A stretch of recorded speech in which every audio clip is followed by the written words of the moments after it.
Welcome, everyone. We are getting ready for our pregame show. This is a sound check for Hobbs Eagle football. Hobbs taking on Carlsbad for the final district game of the season, a home game for the Eagles here at Watson Stadium. Major playoff implications on the line for this game. Hobbs definitely needs to win the contest to probably assure them a spot in the number 1 through 12 seedings that will be announced on Sunday. NMAA will announce those towards the evening hours. But, again, big game for Carlsbad to try to pick the Eagles off. It's been 2 straight wins for Hobbs in the series with the 2. Doesn't look like Carlsbad has much of a chance to make the playoffs with a 2-7 record, but would like to be a spoiler for the Hobbs Eagles. With a win here tonight, though, Hobbs could be 500 on the season and also pick up their 3rd win in district, which would definitely help them in terms of securing one of those playoff spots. I'm kind of wanting to look more like at a first-round home game, too, possibly, if depends on how the other teams shake out. And there's some big games all elsewhere around New Mexico tonight. We'll talk about those. Clovis playing in a district championship. Rio Rancho and Cleveland going at it, and also Las Cruces and Centennial High School. So there's some critical matchups there that could determine where seeds end up on Sunday when they make the announcement. So we are in the sound check. We'll get more into that a little bit in a few minutes here with the pregame show. I'm going to check off on Ron Gunter's microphone now. All right, this is Ron Gunter. Thank you very much. And, yes, this is my sound check. You know, it is going to be interesting to see where everybody falls into place because Sandia played yesterday. They won a close one to a team that hadn't won a game at all.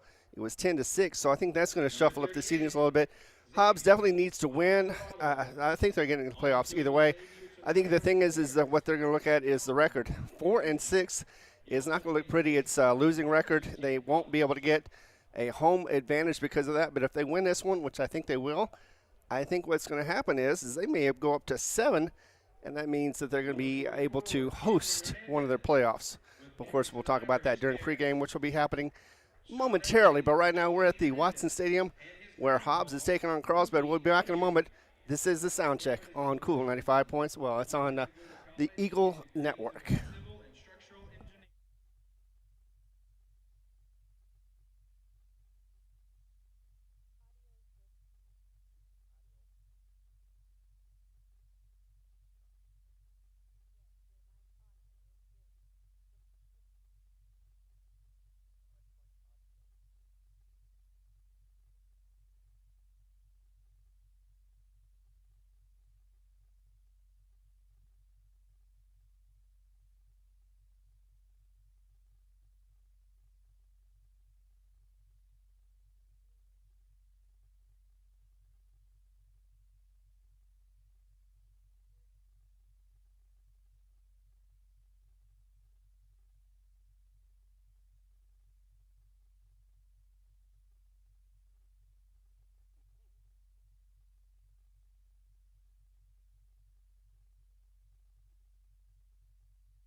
Welcome, everyone, to Watson Stadium. Time for Hobbs Eagle football, live on Cool 95.7, HobbsAmerica.com, YouTube, and the Cool 95.7 Facebook page. Ty, friend, Ron Gunner with you tonight. Tiffany Stuber back at the station. Hobbs Eagle football with the last district game of the season as they take on the Carlsbad Cavemen. And Ron, very important game for the Eagles tonight. The playoffs on the line. Those will be announced. The seedings for the playoffs will be announced on Sunday by the New Mexico Activities Association. Eagles right now under 500 at this point, but a win would make them 5-5 at 500. Right. And also they're +1 in the district with a 3-2 record. So pretty big step on the line for this game. More than likely, Carlsbad has no shot at the playoffs, coming in with 2-7 and just one win in the district. So it doesn't look like they have much of an opportunity. But they like to play the spoiler. Hobbs has beaten them the last 2 seasons, so they would like to try to get this win to maybe knock Hobbs out of the playoffs, which would be kind of a bitter situation for the Eagles. It would be, definitely. And as we've talked about before, and others have as well, Carlsbad and Hobbs have a big rivalry going on. And it always seems like they give the best, Carlsbad does, when it comes to the Hobbs team, no matter whether it's there or here. But like you said, Hobbs is 2-0, and they definitely,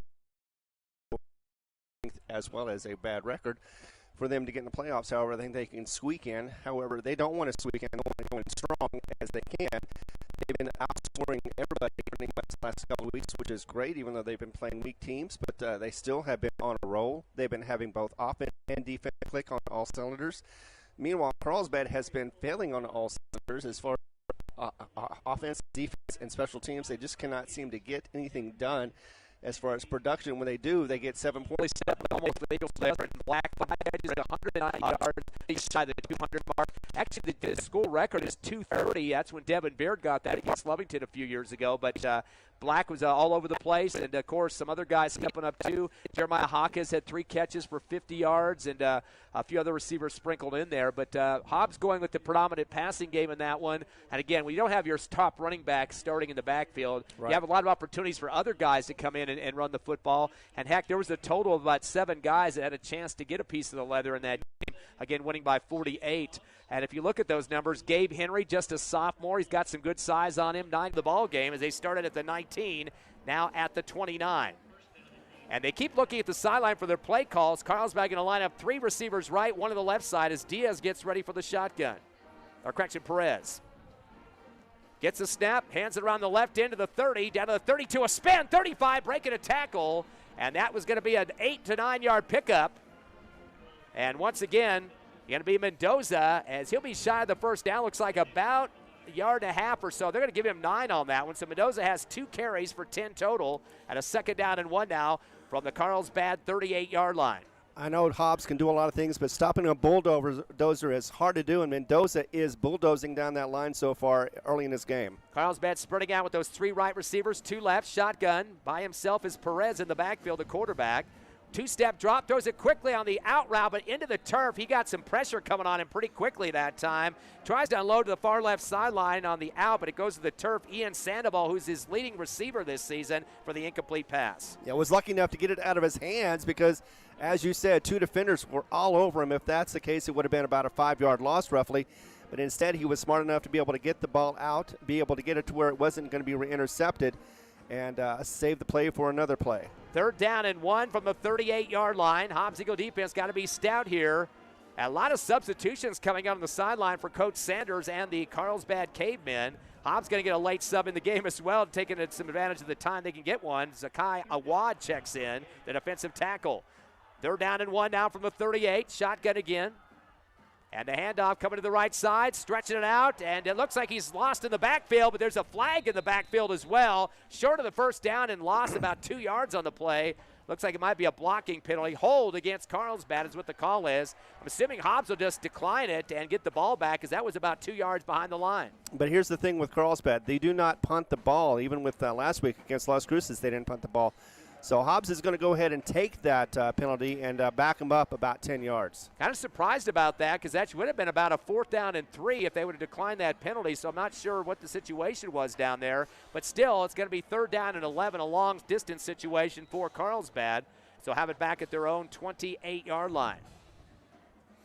So Carlsbad's mixed it up a little bit. They're 1 of 2 in the passing game for 9 yards and 2 rushes for Mendoza for 10 total there. And a 3rd down and 11, as I said, from the 28. Trips left this time, one to the right side. Hobbs got 4 in the defensive box.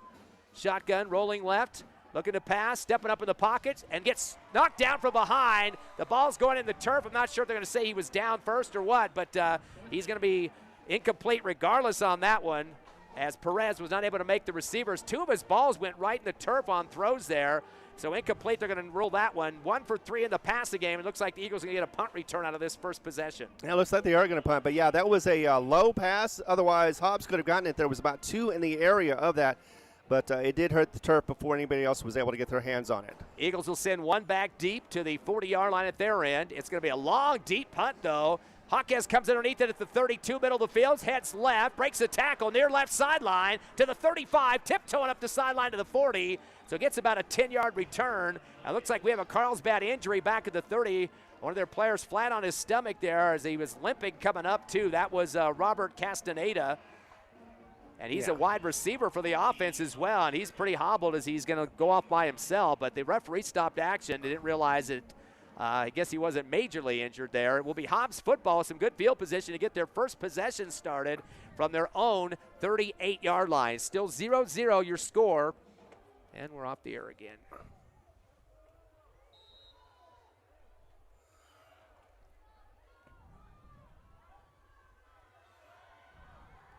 And a quarterback sneak.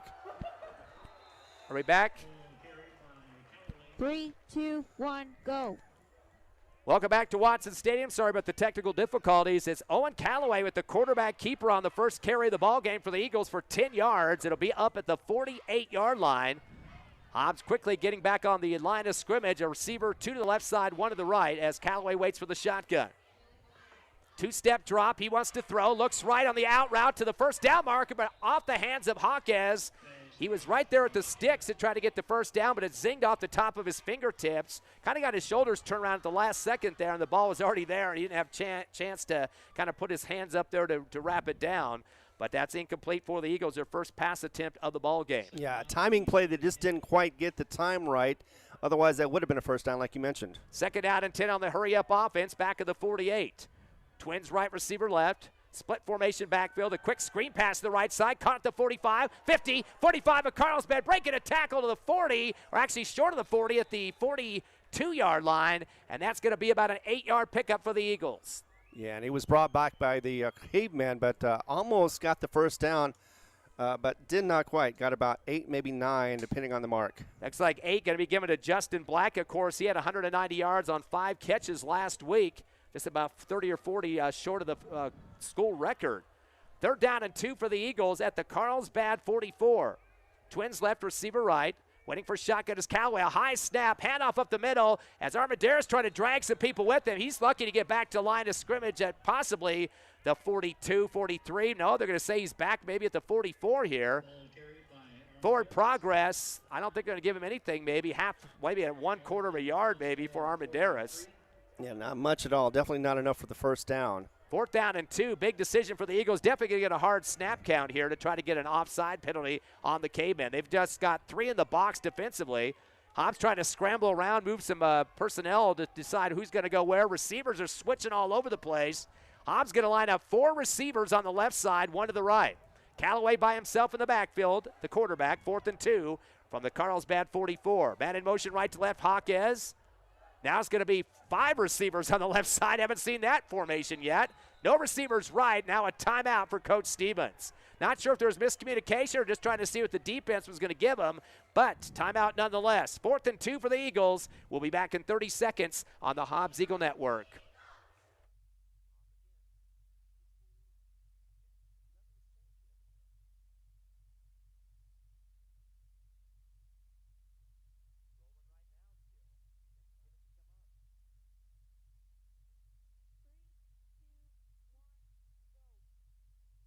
Here at Watson Stadium, your Hobbs Eagles on the move against Carlsbad, but now kind of sputtering just a bit. A 4th and 2 situation from the Carlsbad 43.5-yard line. Carlsbad punted on their first series. The Eagles have moved the football for about 20 yards or so, but right here is a critical play. As of course, they're going to try to get a hard snap count and get the Cavemen jumping off for a giveaway 5-yard penalty and take the first down. But right now, back on the line of scrimmage, They got a couple receivers pushed into the right side of the line. High snap. Callaway going to hand it off to Armendariz. Spins and gets close to the first down marker. His knee might have gone down quick, though. He needed to get about 2, and it's going to be very close. I might have to bring the chains in on that one. Looks like one ref's going to call it a first down, and that will be the 2 he needed. Exactly, and yeah. That's a second carry for Armendariz, 2 yards total. It's now going to be at the 42-yard line. First down of the ball game for the Eagles. No score on the board yet here in the first quarter. Hobbs Eagle football, last district game of the season as they host Carlsbad here at Watson Stadium. Twins left, receiver right for the Eagles.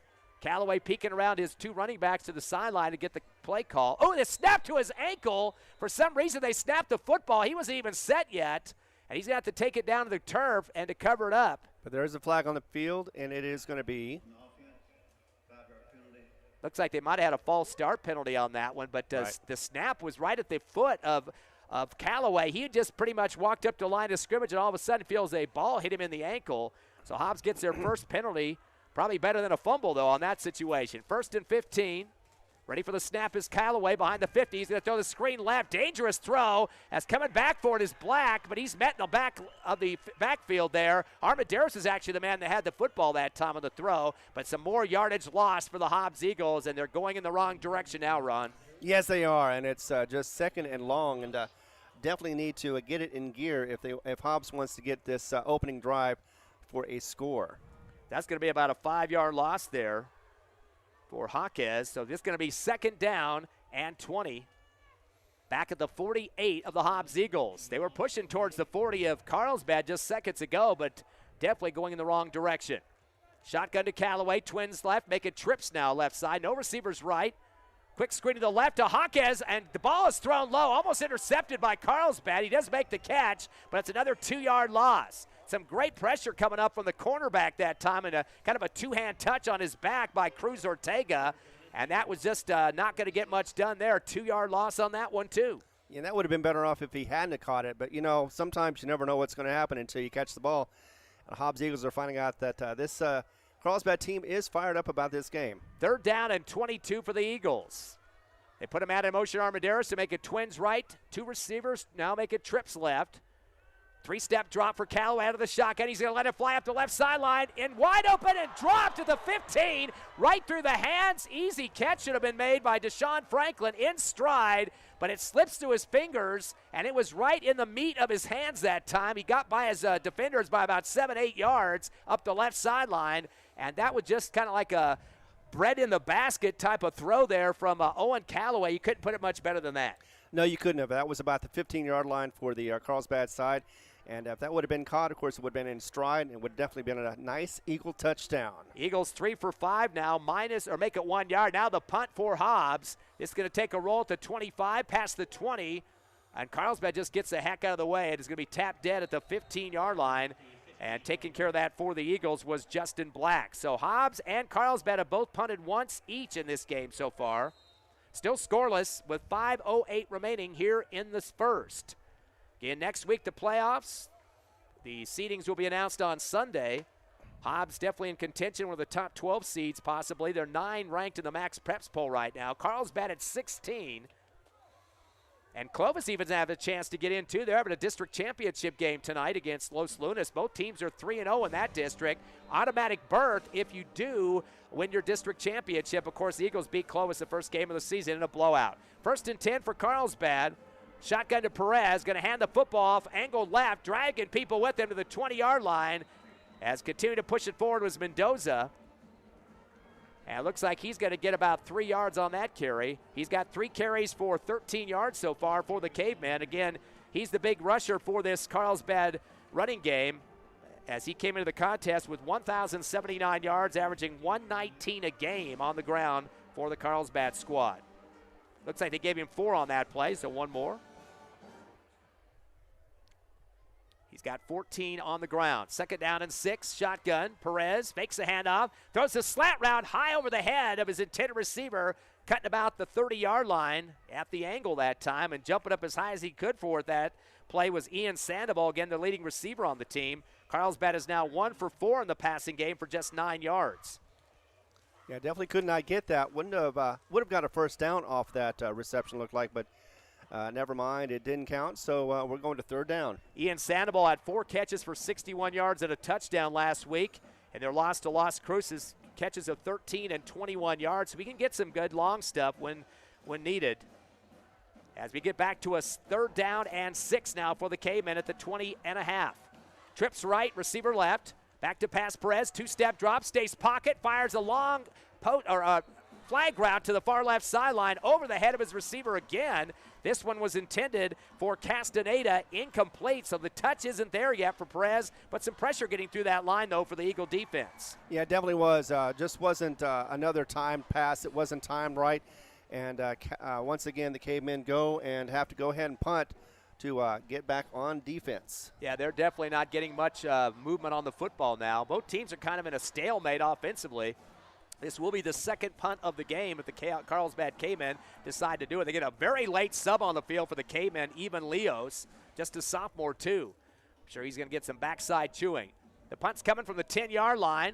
A wobbler back to the 43. Off the hands of Hawkes, has to scoop it up on the 45. It gets thrown down by his shoulder pads. Just whipped around in professional wrestling style there. Picked up by the shoulder pads and thrown backwards. And that was knocking him back to the 45, but he juggled that ball to start it off with anyway. Yeah, that was Gavin York Sr. for the Carlsbad Cavemen. He was definitely wanting to make sure that no yardage was taken by the Hobbs Eagles, and that's definitely what happened. But good field position for Hobbs nonetheless at the 46-yard line of their own. Second possession of the ball game. We've had 3 punts so far in this contest, kind of a back-and-forth struggle. Twins right, receiver left for Hobbs. Callaway has 2 running backs with him. They're going to split out of it and go into receiver mode now. 3 on the right, 1 in the backfield, going to go behind Callaway. A pitch right. Here comes Armendariz, cuts it back to the 50. And no, he's going to get dropped short of that. It looked like he went down with the knee first at the 45, which is actually behind the line of scrimmage. I thought he had forward progress coming there, but he kind of slid the knee on the ground and is going to lose 1 on the play. Cavemen be able to get through those blockers, get around him, and get to Saul and be able to drop him with a loss to boot with 1. 2 receivers right, 2 to the left side. Callaway taking some time now with Armendariz on his left shoulder. Brings Hawkes in motion right to left. Fake the handoff to him. Throw the screen to Hawkes on the left side. He tries to juke and dive around his defender. He's going down in the backfield for a yard loss. Did make the catch, but some quick reads for Carlsbad to get through there and make the wrap up, as Isaiah Paras is the one that does it. At a 1 yard, 1.5 yard loss for Hawkes. He's had 2 catches on the screens, but been behind the line of scrimmage. Looks like Carlsbad studied their film very well. So far, they've been able to match everything that Hobbs has done so far in this game. 4 for 6 in the passing game for the Eagles so far. They are at 0 in terms of yardage. They've had 3 minus-yard catches and 1 for 8 to Black earlier. Third down and 13 for the Eagles. Trips right, receiver left, out of a motion. Shotgun to Callaway by himself in the backfield. Good defense, or make a line for the Eagles. They throw the out route at the first down marker. It sails toward the sideline. I think it's going to be incomplete.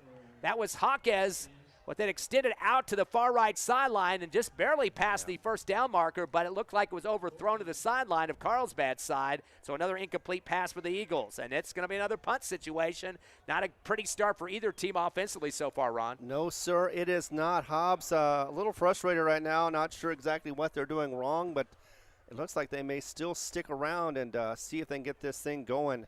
Their line was doing a good job of giving protection to Callaway on that last play. Twins left and right. The punt is on the way. A quick punt. Nobody back for Carlsbad. Takes a bounce at the 20 and continues to roll for the Eagles.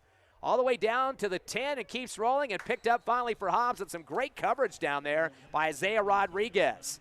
So they're going to pin back the Carlsbad Cavemen, as we just have punts galore, 2 for each team so far. Hobbs was knocking closer to the scoring range at the 40 of Carlsbad, but did not end up getting what they needed, as they had a couple of passes in the backfield, drop for losses, and also had some penalties to deal with as well. 2:38 left, first quarter. We're still scoreless. Third possession for Carlsbad at their own 10-yard line. They'll have it on the left hash. Eagles getting some late subs on the field now, and trying to get out there the quickest as he can. Oliver Hill, of course, the big DT. Handoff around the left end. Of course, that's the same guy we're going to see all night, Mendoza, as he gets a slow progression to the left side of the line, but goes down quickly. May have gained, looks like a yard from the spot.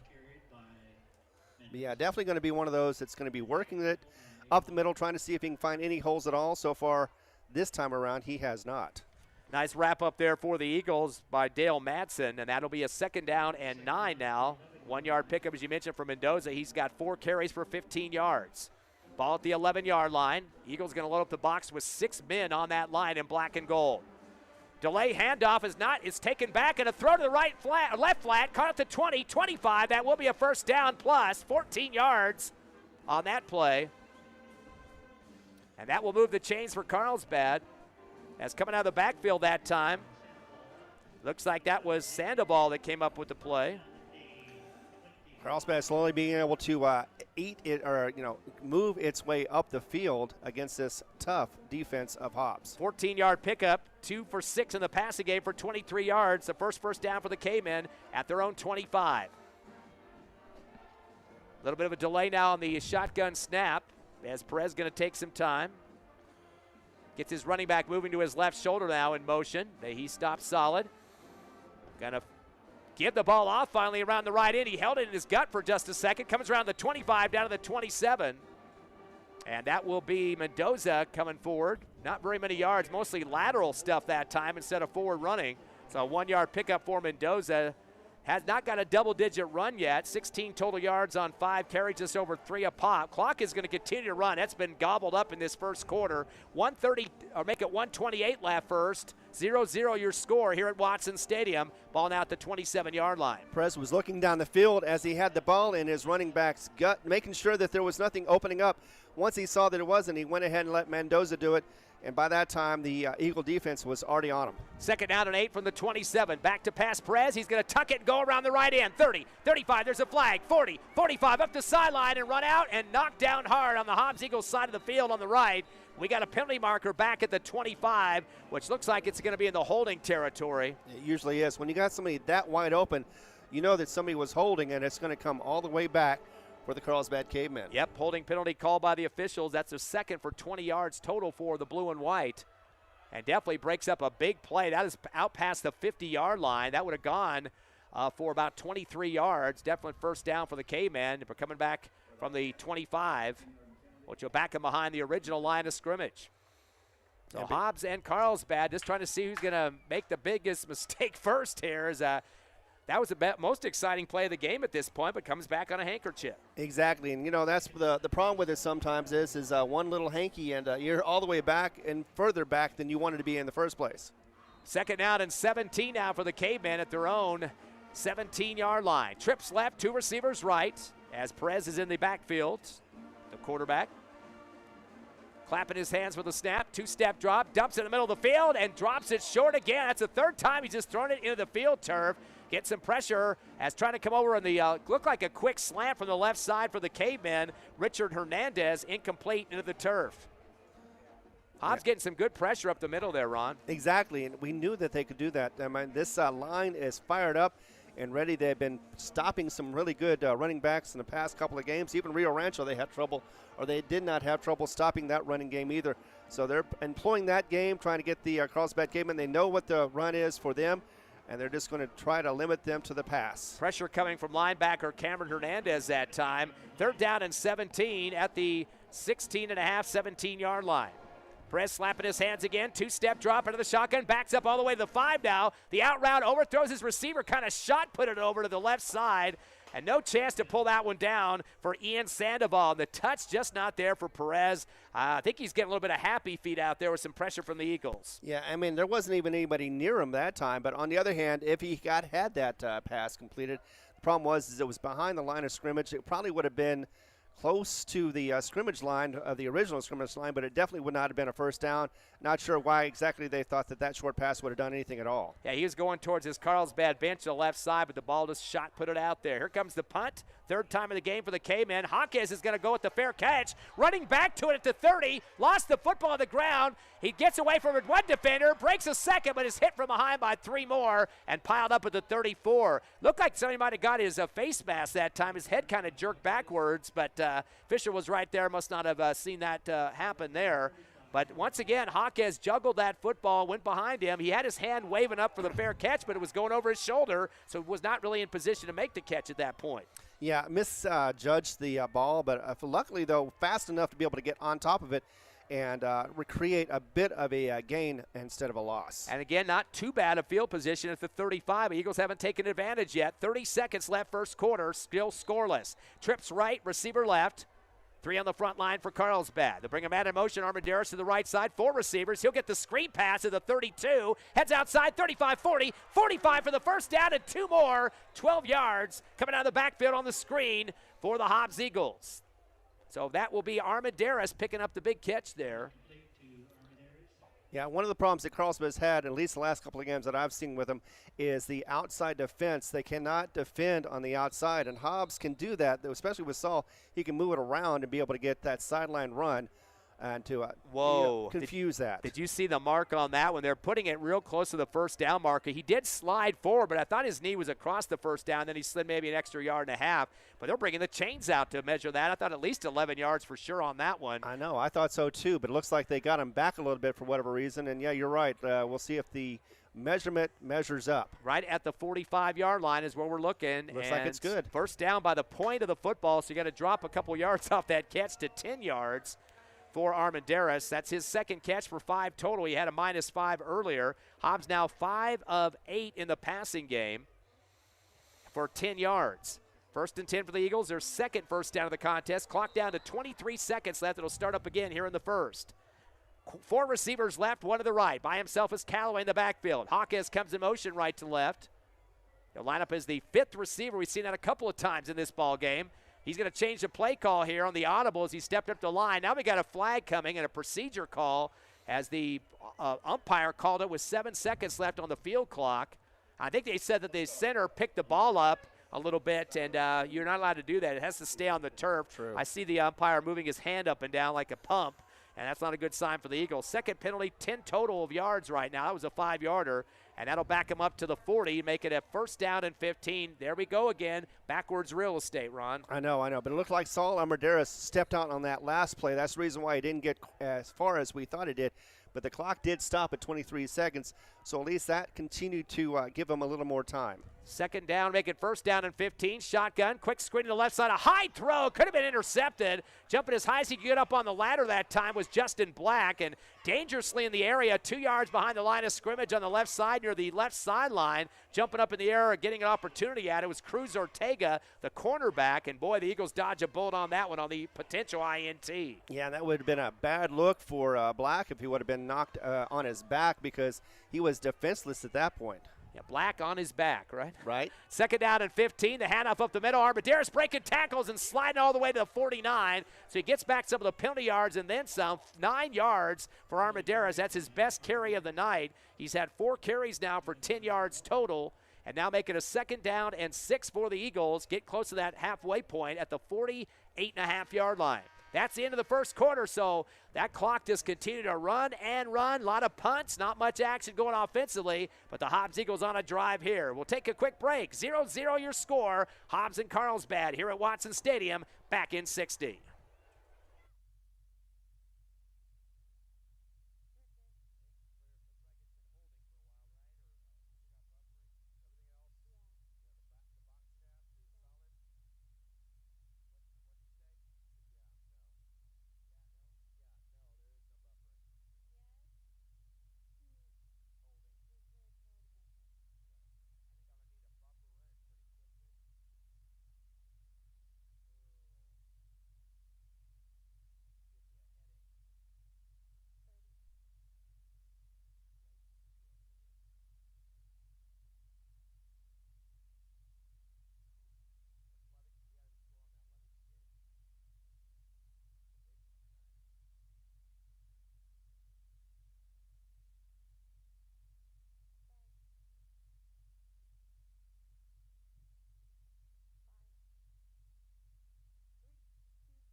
Back to second quarter to start the action here. 0-0 Hobbs hosting Carlsbad at Watson Stadium. Eagles facing a third down and 6 from the 48 of their own. 1 receiver left, 2 right. The handoff to Armendariz.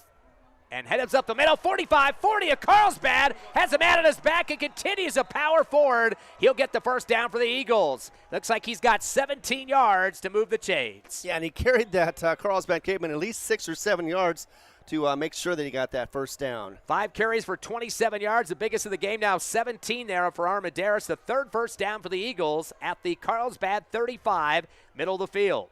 Twins right, receiver left for the Eagles. Armendariz sitting back with Callaway in the backfield, ready for a shotgun situation. Makes the handoff, one-step drop. He'll send it down the right sideline. A nice spiral, coming back for it at the 3 to make the catch. Are they going to call us a catch? Yes, they will. That goes from the 35 down to the 4. 31 yards on the reception for the Hobbs Eagles, and they're getting close to the end zone as Hawkins comes up with that one. And he had to stop and get that one. His defender was behind him, never really got in front of him, which was good. Hawkins was able to get his position in there and also get the catch for that big first down and first and goal. 4 first downs, 6 of 10 in the passing game for Callaway as he backs up in the shotgun. Twins right, receiver left. Give it up to the man again. That's Armendariz as he heads right as he hurdles over somebody at the goal line right into the end zone. That's a touchdown for the Eagles. Armendariz with the score, did not play last week in the backfield in the win against Oregon Mountain, a big-time blowout, but he's on the scoreboard in this game, and finally, Ron, somebody makes it to the scoreboard. Exactly, and he made it look pretty easy. It looked like it was a delay handoff, and it just confused Carlsbad to no end as he was able to basically just get in without even being touched for that nice touchdown. 31 yards on carry so far, 6 total and a touchdown from 4 yards out for Armendariz as we wait the PAT. The kick is blocked, and that's going to be it. You can't run it back in high school football. Good block on the ball that time. Looked like the man that recovered it might have been the guy who also blocked it, Hunter Dowdy for Carlsbad. But unfortunately, the Eagles cannot convert off the kick from Braddock Beatty. Of course, wait a second, we got a stall here as the reps are talking to some of the Hobbs players, and one of the coaches, my coach Stevens, is out on the field. Had a big discussion with 3 of the refs out there, about 6 players for Hobbs out there as well. Not quite sure what the issue is, and now the line judge is going to get an earful from Coach Stevens here on the near sideline, but no good on the PAT regardless. Yeah, but still, Hobbs gets the early lead, 6-0. We were expecting a little bit more, but still, we will take it in the second quarter. In fact, this Carlsbad team held Las Cruces last week to just 7 points in the first. Of course, Las Cruces did blow up in the second with about 29 points in the second, so, that could happen for Hobbs as well. 10:44 left, second quarter. Hobbs on the scoreboard first, 6-0, block PAT, and they will be kicking off from the 40-yard line. We mentioned last year the Eagles dominating, as they did the year before with this Carlsbad team. 48-7 the year before, 42-7 last year, outscoring the Cavemen 90-14 in the last 2 games. Although Carlsbad leads the series overall, 33 wins and 20 losses. So Hobbs has won only 20 of those 53 games. Here comes the kickoff. And it's going to be an end-over-end, a short one. A fair catch called for at the 30 on the back pedal, and it is pulled down by the Cavemen. That's where they will start at the 30 on the fair catch for Carlsbad by Blas Lopez. Got an update for you from Lovington. Looks like it's a tight one in the first. Portales up by 1, 14-13 over Lovington. We'll continue with the updates as we get them. That is a district championship game. 2 undefeated teams in the district, and both those teams definitely heading to the playoffs next week. So Carlsbad's trying to get back their offense. 3 punts on their first 3 series in this game. Hobbs finally getting a score off their third. And the Cavemen have some halfway decent position at the 32-yard line of their own. They'll fit a receiver left and right. As Perez, the quarterback, back with 2 running backs split on each side of him here. Hobbs has 5 in the box defensively. Give the handoff around the right end, then try to cut back up the middle. Not much going on for Mendoza. Ulysses Mendoza puts his head down. The Eagles oblige him by submarining him that time. Coming in quickly for the Eagles, Oliver Hill, the big DT, as he came across. Tristan Davis helping out for the linebacking core. I guess they gave him forward progress when his head went down for 1 yard. Exactly. They did give him that forward progress. Very liberal they were, but still, nevertheless, they are happy to get that 1 yard. Of course, they want to get that first down and keep going. Mendoza averaging 110 yards a game, and he has 4 carries of 1 yard apiece, a total of 17 so far on 5 carries. Second down and 9 from the 34. Shotgun rolling right is Perez. Stops and throws from the 25. The out route at the first down marker. Sliding on his stomach. Did the catch get made or not? That didn't look like it. It looked like a slippery slide rotation there. Is coming across the turf. Yeah, they're going to say there was a reception. Lopez makes the catch, so that'll be a 9-yarder for Lopez. That's the 3rd reception for Carlsbad on 9 attempts. They've got 32 yards in the air right now. That is a first down. They're second. And, yeah, he was sliding before the ball even met his hands. Right. face first towards the Carlsbad bench on the right side and came up with a catch somehow, circus catch there for the first down. Hey, sometimes it isn't pretty, but it works. Trips left, receiver right for Carlsbad at their own 42.5-yard line. 6-0 Eagles, 9:35 left in the first. Shotgun, Prez going to tuck and go, coming around the right end, 40, gets a block, tries to get back to line of scrimmage, throws his body to the far right sideline in front of the Carlsbad bench. Not much going on for that. Maybe gets a yard if the forward progress is allowed. A couple of guys stepping out there to make sure he went out of bounds that time, and good momentum to get out there by Carlos Jimenez, the DB on the left side for the Eagles. Yeah, Perez's problem was his blockers were all behind him. They were trying to push him forward, but it did not work. Hobbs did not budge. 1 yard pickup on the forward progress for Perez, his first carry for 1. Second down and 9 now from the 43.5. Trips left, receiver right. Perez back to shotgun. Boy, had some people lining up and kind of falling forward on the receiving core on the left side. Got too eager as they move forward for the false start. That'll be the third penalty against Carlsbad for 25 yards total. You can just see those two receivers out of the 3 on the left side were just kind of putting their heads down like they didn't know the snap count, and a couple of them just fell forward. Yeah, and it looked like the quarterback also was a little bit guilty about the false start as well. He was moving before he got the ball. Second down and 15 now as they mark it back to the 38-yard line for the Cavemen. They have 3 receivers left, one to the right side. The Cavemen have not made it past midfield yet.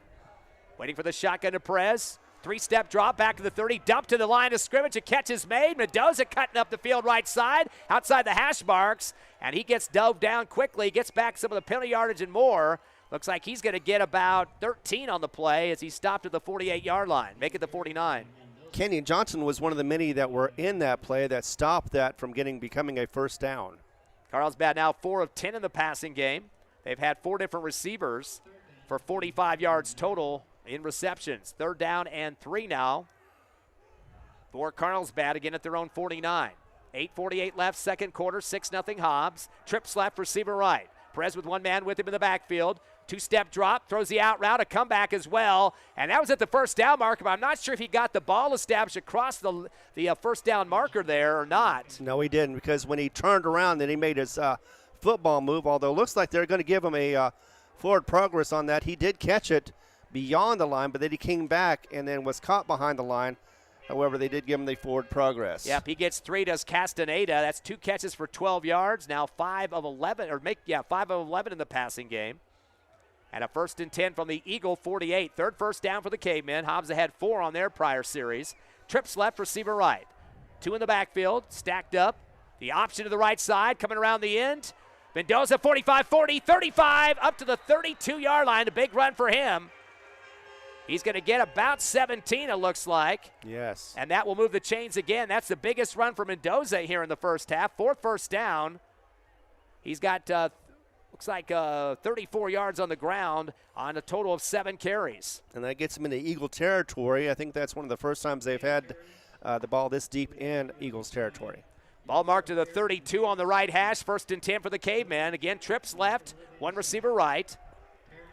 As Mendoza will be in the backfield along with the quarterback Perez. Gets a good snap. Quarterback keeper around the right side, sliding right, gets out to the 30 and then pushed out of bounds hard. He'll get a few out of it. But Eagles not going to let him cut up that sideline. No, they gave him a few, but no more than that. Just bent that did not break as, like you said, a couple yards for the second down. I believe that was Carlos Jimenez that stepped up from the cornerback position there to kind of double arm push on that one. Looks like they're going to give him 3. The quarterback with his second carry, 4 yards total, and a 2nd down and 7 now for Carlsbad at the Eagle 30. 7:18 left here in the second. 6-0 Hobbs. Trips left, receiver right. Perez lapping his hands for the shotgun. Fakes the handoff, throws a quick slant catch at the 20 and brought up to the 18-yard line. And that will be another first down. About 12 picked up that time by the receiver Lopez. He's got 2 catches for 21 yards. The 6th catch out of 12 attempts, 50% now for Perez. And they'll move the chains for the 5th time for Carlsbad. Continue to move it on this series. They had 3 dead doornails on the first couple series, but now they've got a couple first downs under their belt. 1st and 10 now from the 18. Yeah, 43 unanswered last week from Las Cruces. This time around, they do not want to unanswer the 7. Trips left, receiver right, screen left, catch made at the 18 and falling forward to the 15-yard line. Looks like a late flag, too. Not sure what that's going to be, as a catch is made for Carlsbad by Kinson Eaton.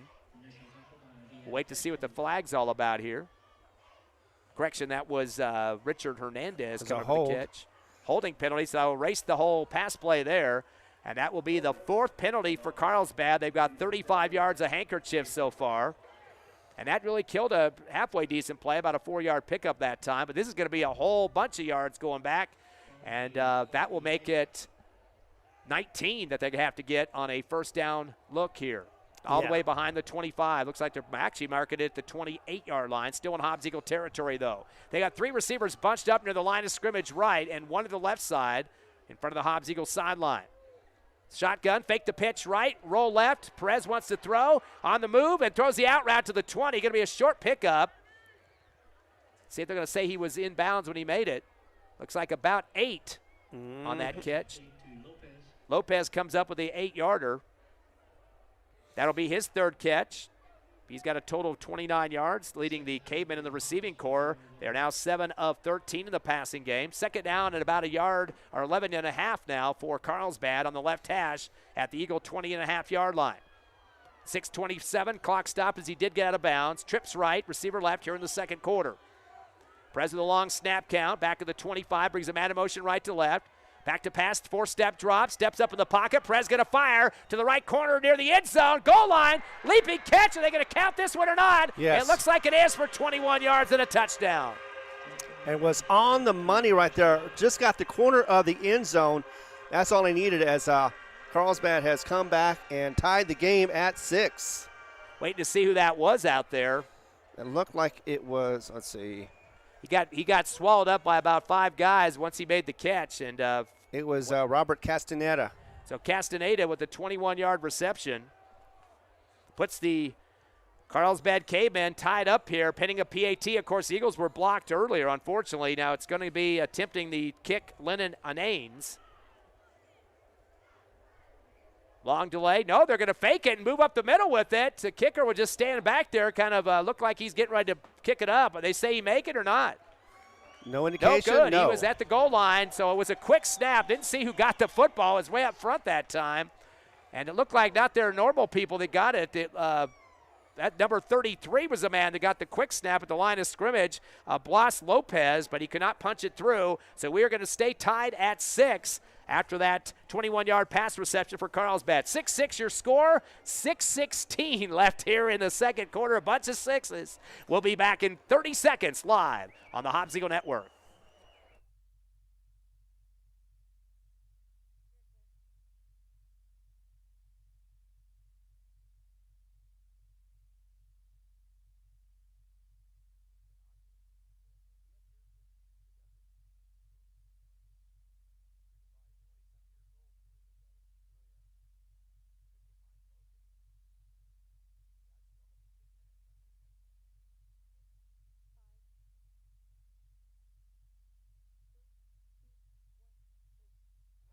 .6:16 left, 2nd quarter. The Hobbs Eagles and Carlsbad tied up at 6. Ty friend Ron Gunner and Tiffany Stuber back at the station tonight. We got a lot of coverage and getting you some scores throughout the night as well. We got Lovington playing the district championship against Portales in Lovington, plus some big state games as well. Of course, a lot of teams with playoff implication games tonight, and we'll try to keep those updated with you.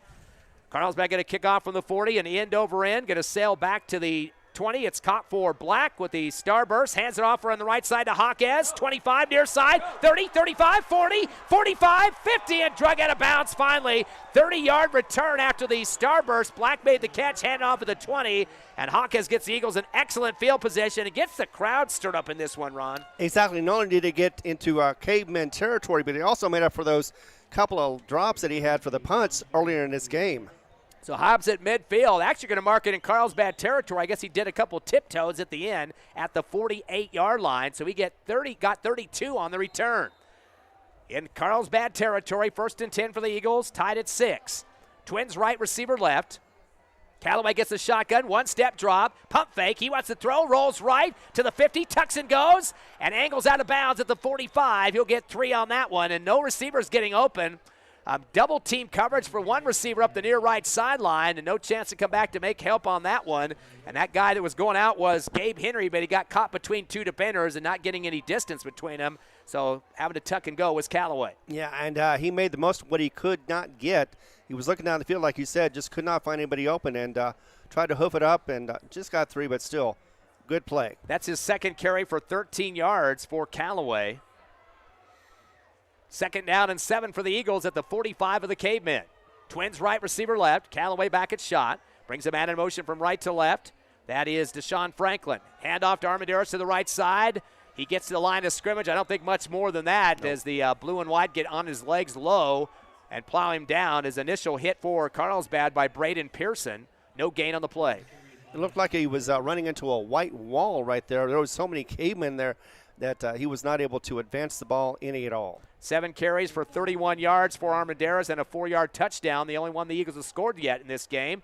3rd down and 7 now for Hobbs, again at the Carlsbad 45, right near the right hash. Going from left to right on the radio dial. 2 receivers head right, 1 to the left side for the black and gold. Split formation backfield. Back to pass Callaway, 2-step drop. The seam route down the middle, over the shoulder by about 2 yards too deep. As trying to get his hands out, stretched for it near about the 5-yard line was Deshaun Franklin. He definitely has some speed for this Hobbs Eagle receivers core, and he got between 2 defenders and stretched his hand out, but about 3 or 4 yards past those fingertips. Yeah, and if it would have been a perfect play, it would have been great because, like you said, double covered on that one. He was down to about the 15-yard line when the ball got to him, but just not enough to be able to get into his hands. If he did, there was a good chance that he would have been able to get ahead of those defenders and get that score. 6 for 11, the Eagles in the passing game, facing a 4th down and 7. They don't get the snap off. Whoa, there's a flag flying, but then there's also a timeout call for Carlsbad. And one of the refs is going to have to go talk to the official because I'm not sure if the timeout came first or second. Usually they'll bail on the flag and just go with the timeout.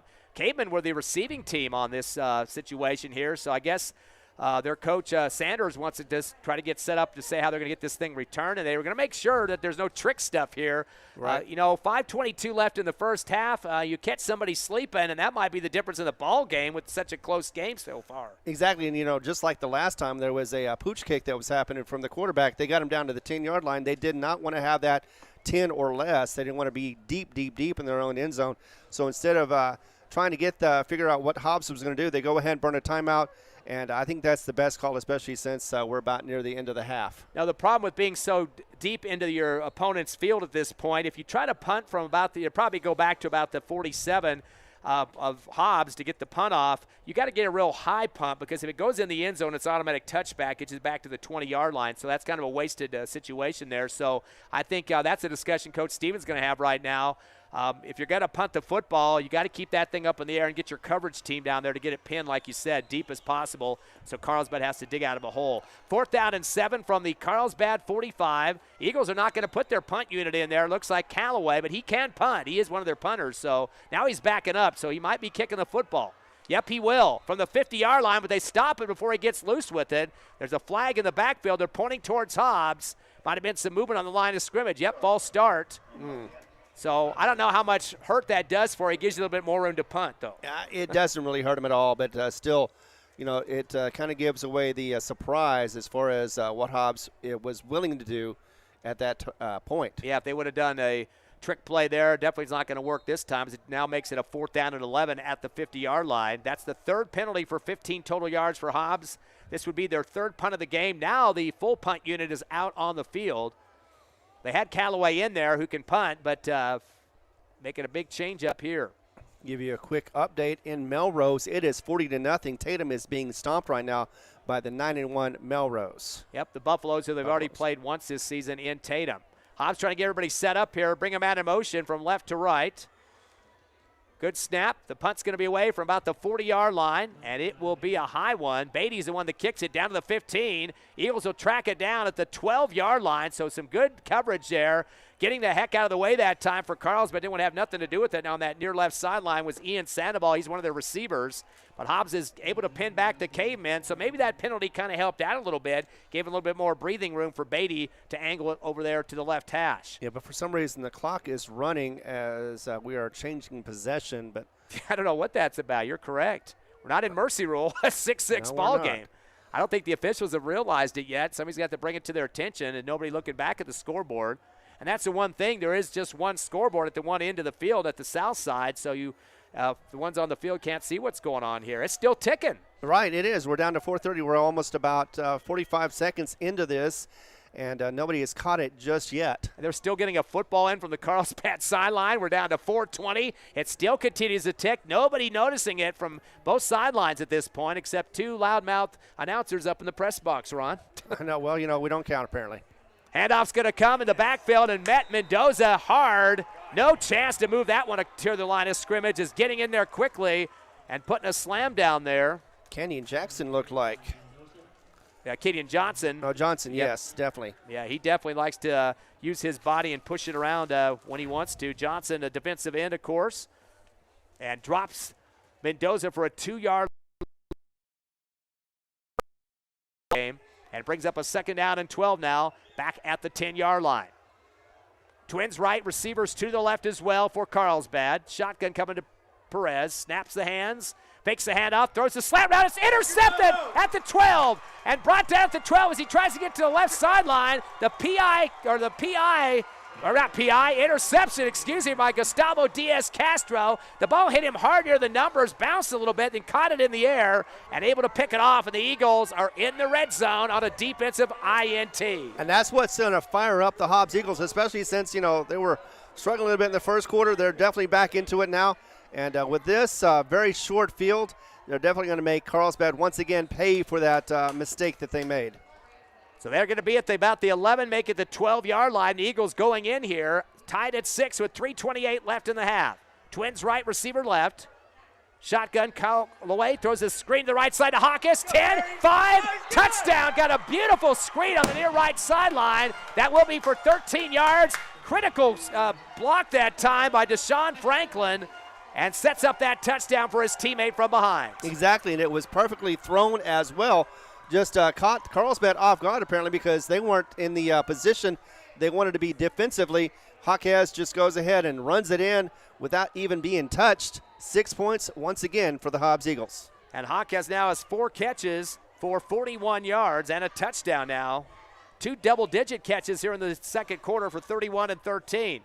Go with the fake, rolling right, looking to tuck and go for the 10 to the 5, hitting towards the end zone, and Armendariz goes head-to-head with somebody at the line of scrimmage, or at the goal line, and knocks over that man into the end zone. Went chest-to-chest with Gavin York, made him pay the price, and it was a good fake, a little snap in the backfield as it came to Armendariz. It looked like they were going to kick the PAT. He got the snap and runs around to the right side for the score.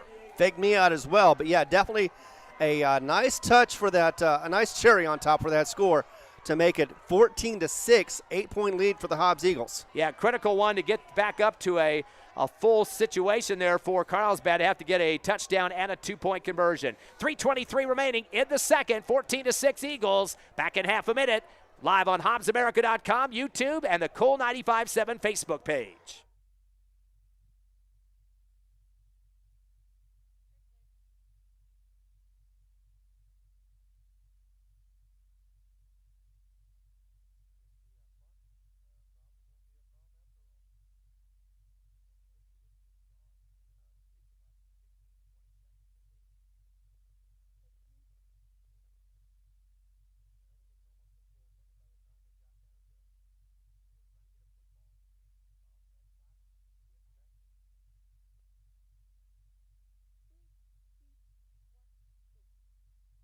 Kick down to the 15 on the return, up the 20 to the right hash, 25-30, and brought down at the 32-yard line. The return man for Carlsbad, Ian Sandoval. So pretty much where they've gotten quite a few of their possessions between the 30 and 35. 3:13 remaining here in the second, and thanks to a interception by Gustavo Cruz, Gave the Eagles a football in the red zone, and then the score coming from a 13-yard pass for Callaway to Jaquez and a 2-point conversion on the run by Armendariz. And your Hobbs Eagles up by 8 with 3:13 left in the half. That was Perez's 15th interception of the season, so, he has not had any luck with that. And that one proved to be costly for the Cavemen. Twins left, receiver right for the Cavemen. Back in shotgun goes Perez. He has one man behind him, Mendoza. Hobbs will put 4 in the box. Do a quick shift there. Give it to Mendoza. Hits a wall, then tries to bounce left. Back to the middle again. He's met behind the line of scrimmage. Not a lot of time to redirect on that one as he bounces off a couple of people. And it looks like in there first for Hobbs to set him down to the turf was Cameron Hernandez, the senior linebacker. Loss of 1 on the play for Mendoza. Yeah, just everywhere he went, there was a black jersey there to slow or stop him and knock him down. And like you said, for a loss of 1. Second down and 11 now from the 32. Twins left, receiver right for Carlsbad. Perez waiting for the shotgun. He's going to go to the left side, sidewind it, step back in the pocket, goes back to the middle. Now he's going to let it loose to the right sideline, out of bounds. But I don't think he got outside the box that time, which you have to do if you're going to just chuck it out of bounds. That might be a legal grounding called against Carlsbad. Flag came late on the play as he was kind of zigzagging left, back to the right, to the middle, stepped up to the line and let loose. That's when we saw the flag from the head linesman on the far sideline, probably watching his footing to see if he crossed the line or whether there's any chance that he got outside the box to be able to throw that out of bounds like he did. Exactly. They're trying to rule it right now. It was definitely a possibility, and that's what usually happens when you get a late flag on that one on a pass that is errant and nobody in the area. Yes. That's a illegal pass. Uh-oh, we got another problem, though, for the Eagles.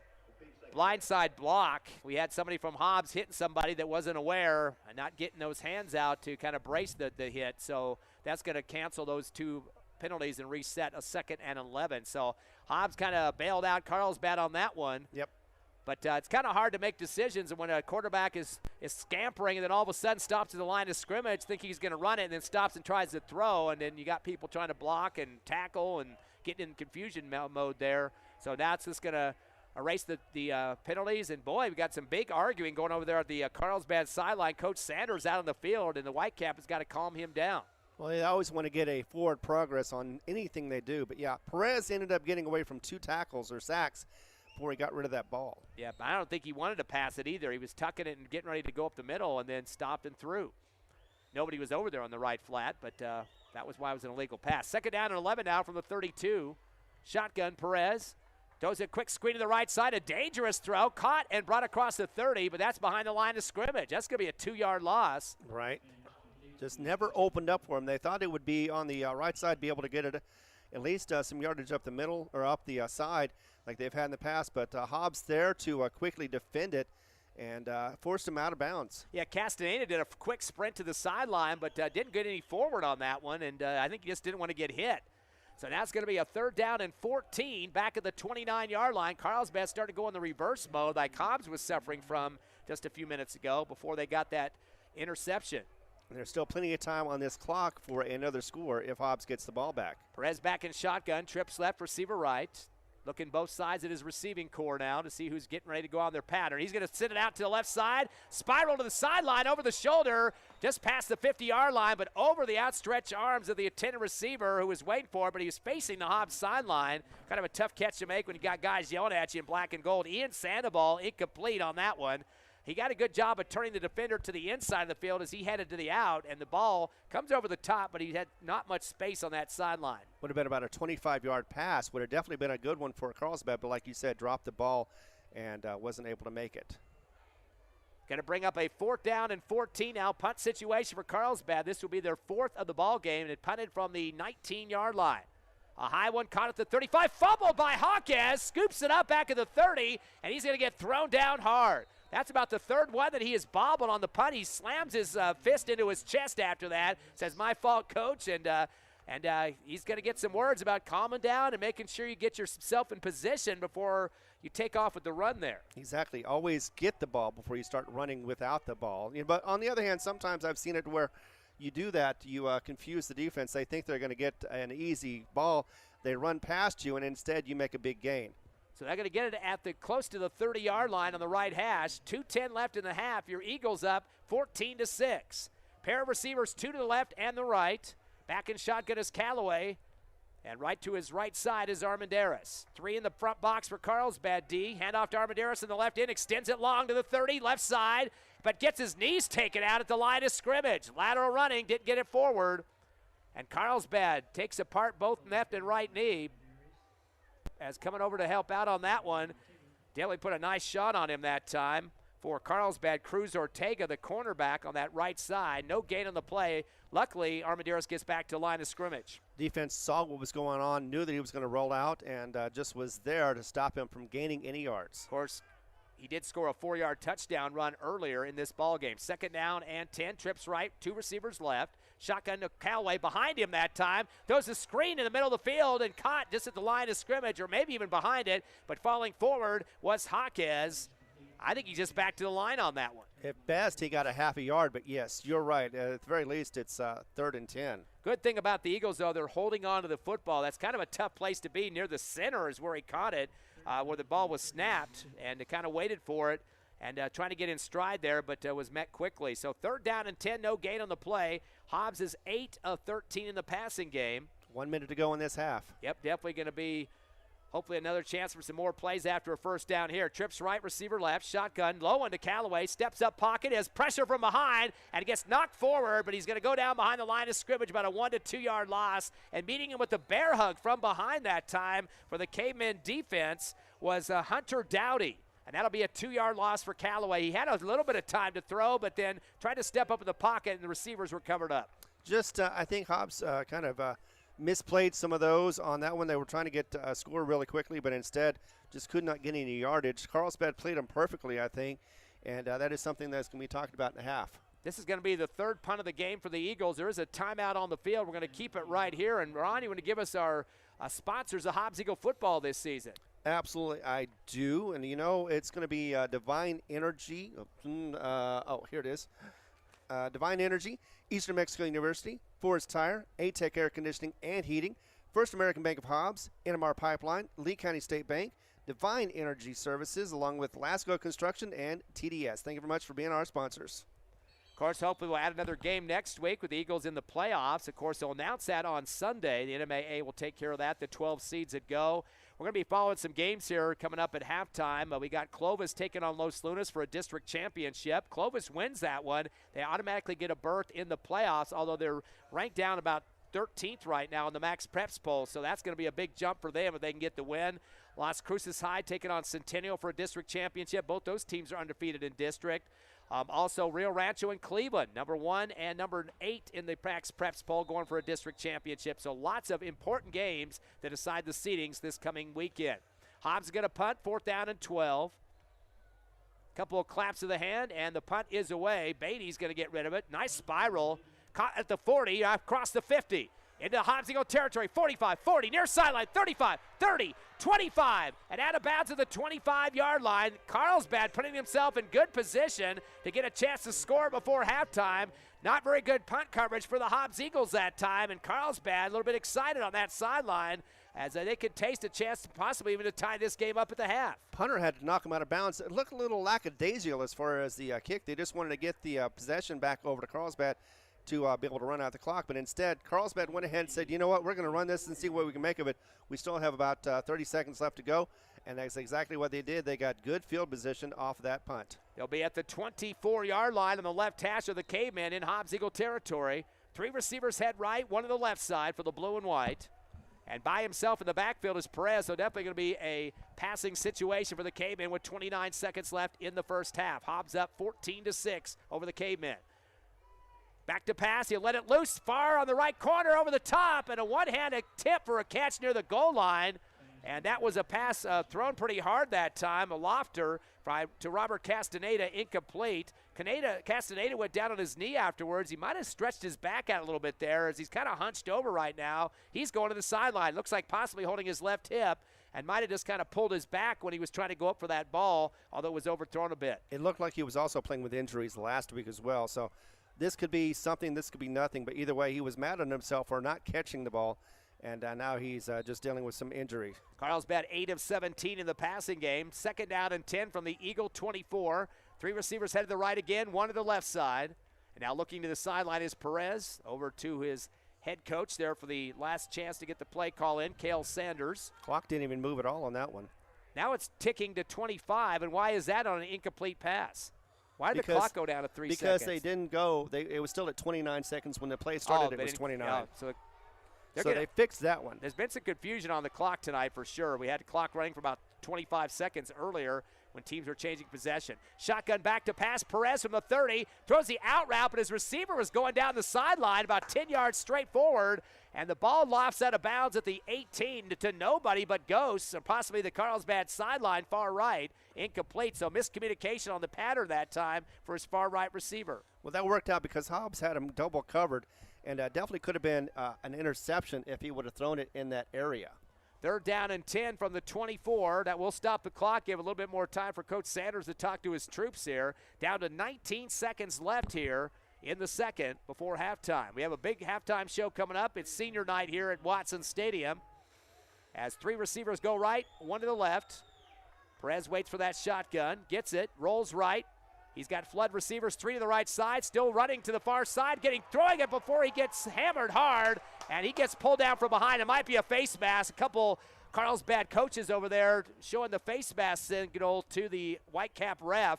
And the bad part about that is that it will be half the distance, but that will be enough for a first down for Carlsbad and get some 4 new downs, although there's only 12 seconds remaining.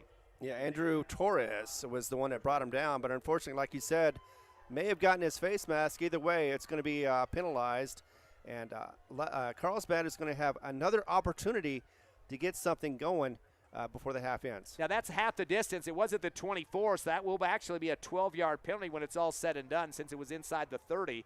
And that means a first down for Carlsbad, their 6th of the ball game, as they knock at the door of the Eagles in the red zone at the 12. 12 seconds left in the second, and an 8-point lead for the Eagles before the half. They have 2, maybe 3 more opportunities to try to see if they get into the end zone. Twins right receivers to the left side. They get their call from Coach Sanders on the sideline, now back lined up. 2 in the backfield, including the quarterback, Perez. He's going to loft it to the right corner of the end zone, but overthrows his receiver, who got tangled up at the goal line. And that's Castaneda, I think, who just checked back in. Yes. Had some good pressure on him, chest to chest by the Eagles corner, Carlos Jimenez on that far right sideline. Looking for the flag, did not get one. I thought he was interfered with, but both players looked like they were going for the ball. Well, the cornerback closed the distance and just kind of chested him as the receiver came down that far sideline and just held his ground pretty much. I mean, even though you're not supposed to hold anybody, you don't have to give up any distance there. They're still talking to the referee for a second. Actually, I believe that was a different receiver that went out that time. That was Richard Hernandez. 2nd down and 10. They can get a first down at the 2, but there's only 8 seconds left in the half. Trips left, receiver right. Perez back to pass. Pump fakes left. He's going to roll, and he's going to get brought down to the backfield, back at the 22-yard line, and that's going to run out the clock as well.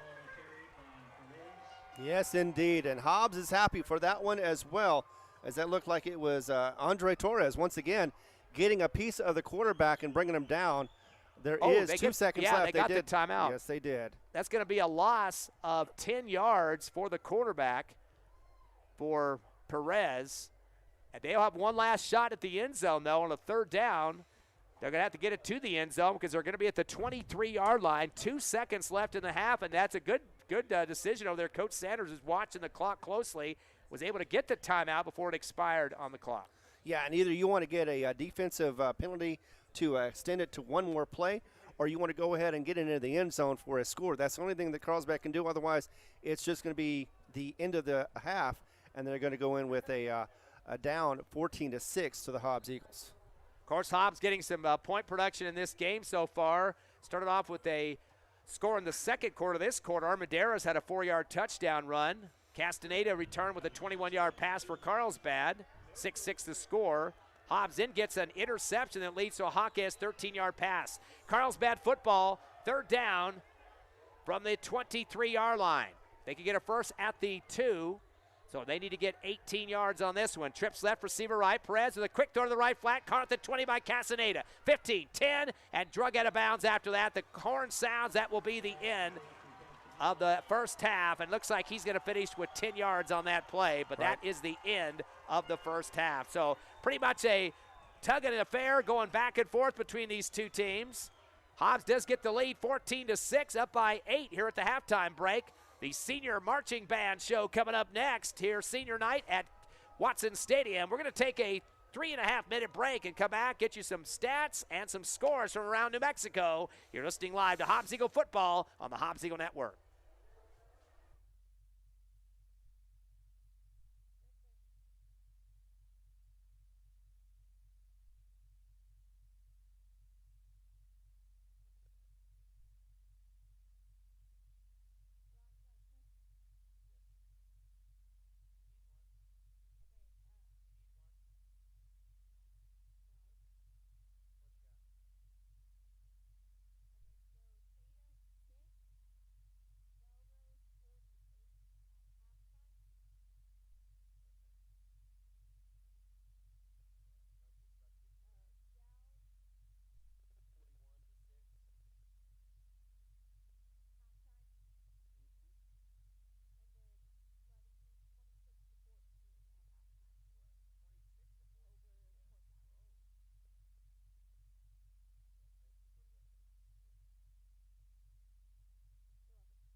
We're back at halftime here at Watson Stadium as the Hobbs Eagles lead Carlsbad, final regular district game of the season, 14-6, an 8-point lead. The scoring coming from the Eagles to start off in the second quarter.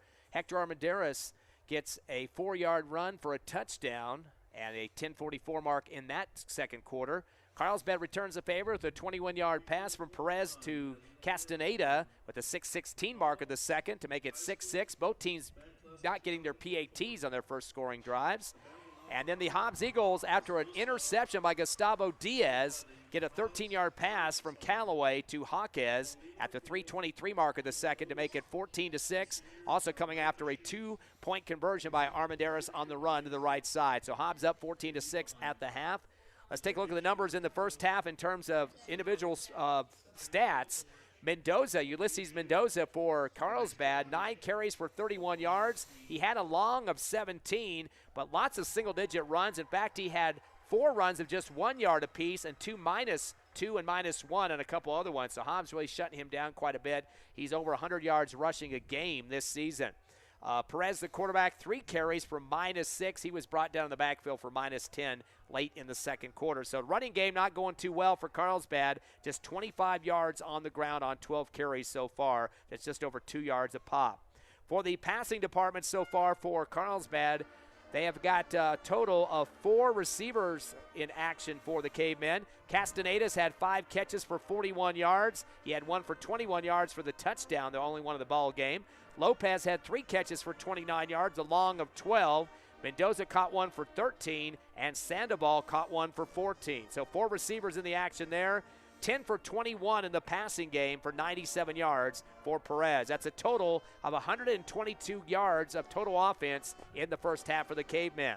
They've had 4 penalties so far for 35 yards total, punted 4 times, and had the 1 interception deep in the red zone that ended up with the Hobbs Eagle touchdowns. That was a killer there late in the second quarter. Carlsbad does have more first downs than the Eagles, though, in the first half with 6. And for your Hobbs Eagles, in the running game, it's Armendariz leading the squad with 8 carries for 31 yards. He does have a long of 17 and a touchdown run of 4. Owen Callaway, the quarterback, 3 carries for 11 yards. It's kind of surprising, Ron. Those are the only 2 guys that run the football in the first half for the Eagles. I know. When we were expecting a little bit more, maybe even from Henry, he did so well last week that we thought that he'd be carrying those Cavemen, but so far has not done that. Maybe there'll be some switches in the second half. We've seen that before as well, where Coach Stevens wants to see what his first half looks like and versus the second half, see about switching it up a little bit, maybe even putting in Brock and seeing if he'll come in and do something different as well from Callaway and give the Carlsbad Cavemen a completely different look on offense as well as maybe even a little bit on defense. So only 42 yards rushing in the first half on 11 carries for the Eagles so far. We have to also say, too, both offenses were kind of sputtering on at least the first couple of possessions. Hobbs had 3 punts in the first half, 4 for Carlsbad. In the passing game for the Eagles, it's Hawkes with one of the top numbers as usual, 5 catches for 41 yards, 2 for double digits, a 31-yarder, and another for 13 for a touchdown. Black had a catch for 8 yards, and then finally Armendariz had 2 catches for 5 yards, including 1 for 10. So 3 receivers have had receptions in the first half. Callaway is 8 of 13 for 54 yards so far in the 2 quarters of play. And the Hobbs has 4 first downs compared to 6 for Carlsbad. Eagles with a total of 4 penalties for 27 yards. And as I said before, they had 3 punts in the first half. Also, that nice pickoff there for Gustavo Diaz in that red zone for the Hobbs Eagles. And right soon thereafter, it was a touchdown for Hobbs to get the lead. And we saw missed PATs by both teams in this first half, Ron, but Hobbs comes back with that 2-point conversion, makes up the difference. Exactly, and they are definitely able to get back, but they're able to make up for the mistakes that they made so far. Like I said, I think the second half is going to be a lot different as far as I look that Hobbs has been giving. I think they're going to be a little more out there. They want to get this victory as big as possible so they can get the best position. They definitely don't want to be an 8 or 9 because that just means if they do win that game, they get to face number 1 Cleveland, which right now is dismantling Rio Rancho. I was hoping they do well. But unfortunately at the fourth quarter, actually, it's 34-0. Cleveland is in the lead. We'll come back and talk about some of the more of the scores, the playoff implications here of this game. They're announcing the seniors for the Hobbs High Marching Band. By the way, they're going to Albuquerque tomorrow morning early for the big Rio Grande meet going on in Albuquerque. Tons of bands from around the state will be up there. So they had kind of a short show tonight because they have to get ready for that performance tomorrow, and they'll head up there in the morning. So good luck to Mr. Cheney, the band director, and the rest of the squad there as they get announced right now here at Watson Stadium. Again, your score at halftime, 14-6, Eagles leading over Carlsbad. We'll come back in 3 minutes, get you caught up on the playoffs and the scoring around New Mexico. Stay with us live on the Hobbs Eagle Network.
We're back at halftime here at Watson Stadium. The Hobbs Eagle Marching Band being recognized tonight for senior night.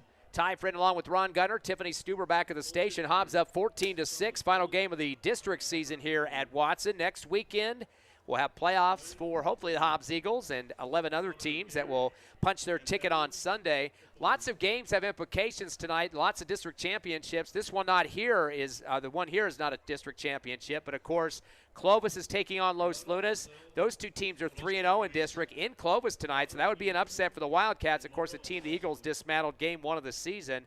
Las Cruces High taking on Centennial. Both of those teams are 3-0 in their district tonight. That's at the Field of Dreams in Las Cruces. They also have Rio Rancho taking on Cleveland, and Cleveland is blowing them out. A complete shutout in that game so far late in the contest in favor of the Cleveland Storm. So that definitely looks like it's going to be a win for Cleveland, who probably will remain the #1 seed at the tournament or the playoffs next week. If you look at the actual Max Preps poll, which is not the only indicator of who's going to the playoffs, by the way. They have several different things that they look at. But Cleveland is the leader right now at #1, which they have been most of the season. Their record isn't stellar. They came into the night at 6-3, so they have lost 3 games, but their strength of schedule is the best in the state with a 13 number that Max Preps has assigned them on that one. So they play some tough teams throughout the season and definitely earn what they get when they're #1 seed. So they're #1. La Cueva sits at #2, and tonight they are playing at Farmington. Of course, Farmington is one of those sleeper teams. They're currently sitting at #10 in the state, one behind Hobbs in the Max Preps poll. So it'd be nice to see them pick off La Cueva, but it's probably not going to happen. La Cueva completely shut out Sandia the other night, 51-0. Sandia is the 7th-ranked team in the state and get beat 51-0. So La Cueva, another tough cookie at the, #2 on the Max Preps poll. Of course, we mentioned another team that's really doing well this year, Centennial from the Hobbs Eagle District. They are 6-2, and their arch rival from Las Cruces also right behind them at #4. Of course, Las Cruces High. So that's the battle tonight. Centennial at 6-2, Las Cruces at 7-2, and of course, those two teams are now playing for the district championship tonight. So for 3 and 4, those two squads, and then one of those teams will have their ticket automatically punched. If Centennial wins tonight, they'll be one of the top 4 seeds. They'll have a bye next week and will not have to play. I kind of question what will go on with Las Cruces. If they win the district championship, they'll be in the playoffs next week, but that does not mean they'll be a 1 through 4 seed, which I kind of think they might drop out of the top 4. 5 is Volcano Vista. They are #2 behind La Cueva in their district. They will not have a chance to win district. They're at a Trisco Heritage tonight. Tomorrow, actually. Okay, Saturday game. That's right. They play Fridays and Saturdays in Albuquerque. Also, actually, I made a mistake. Going back up to Centennial, they are 3rd. Los Lunas is #4. I said Las Cruces. Wrote my letters down improperly here. So Los Lunas comes in at #4. They are the ones that are playing at Clovis tonight, and then that's hopefully a Wildcats upset. If that does happen, that's going to mess up a lot of the playoff spots, so we'll have to wait and see how that's going to trickle out on Sunday. Well, I can tell you right now, it's halftime, 22-12. Los Lunas leads over Clovis, but again, second half action still hasn't gotten underway yet. Clovis needs a win to win district and to get themselves in the playoffs. I think they have to have that for both of those scenarios to happen. Volcano Vista's 5. They're playing at Atrisco. Las Cruces High, #6. They're at 5 and 4. We mentioned them playing Centennial tonight for the district championship. Sandia is 7th. They had their last game last night, and they are 8-2 on the season. That'll be their final record. Rio Rancho, who's playing Cleveland for the championship of district, they have a 7-2 record, sit at #8, one ahead of the Hobbs Eagles, who are at #9. Of course, the Eagles have the 2nd or 3rd best strength of schedule in the state. It's Cleveland with 13 point, La Cueva 4.5, and the Hobbs Eagles at 3.9. So that's definitely keeping them in the top 10. The Eagles with their strength of schedule. Farmington's at #10 at 5 and 4. #11 is El Dorado, and #12 is West Mesa. So those are the 12 teams that would go to the playoffs if you just kept the Max Preps poll. But again, there's several games tonight that could change the whole order. If Clovis gets that win, that's going to scramble up a lot, because that will mean they're going to jump from all the way down on the Max Preps poll at #13, which would bump them into the top 12, and that means somebody else is going to have to get exited from that first 12. And Hobbs does not want to lose this game tonight. If they did lose this game, that's going to really hurt their chances. I mean, it will. We know that we're pretty sure that they're going to get into the playoffs. It depends on where they're at, but if they can get a big win, and at this point if they can get a win, they will assure themselves a 500 record, and that usually does bode well. They don't want to put a below 500 team into the playoffs up any higher than 9 or 8, And so, yeah, Hobbs definitely needs to win this game. They need to win it big. Right now, though, the final in Rio Rancho turned out to be 37-0 Cleveland beating up on Rio Rancho. So I was hoping that Rio Rancho would be able to play well, so that way it would bode well for Hobbs, but unfortunately that did not happen. So Cleveland will probably remain the number 1 seed. Right now, Rio Rancho at number 8, 1 slot ahead of the Hobbs Eagles. So that loss does help in some regards. It put another L on their numbers there. But, again, too much speculation, of course. Game's got to be played. The Eagles got to get the W here, leading 14-6. They will receive, which is great news for the second half, as they could try to extend on that 8-point lead. We'll have some more of the you have the Lovington game, which is a big one right now. Yes, big turnaround for the Wildcats. Yeah, they came back 13 points in the second. Right now it's in half. 29-21, they're leading over Portales. That's the district championship going on in Lovington. The kickoff now for the Eagles. Return from the 15. The Starburst back at the 13. See who comes out of the pile. Looks like going to be the man that's got the speed, Hawkes. He gets tripped up from behind and takes a tumble to the 25-yard line on the far sideline. And he thought he had a breakaway there on that far sideline, but all of a sudden somebody swiped from behind for Carlsbad, got his ankle, and he took a tumble. Kind of came up a little bit hobbled there for a second, but I think he's walked it off. Yeah. So Hobbs will have possession at the 30-yard line to get their second half started, leading 14-6. Had a nice blocking front, but Carlsbad was able to get around that, get behind him in front of, and just trip him like you said.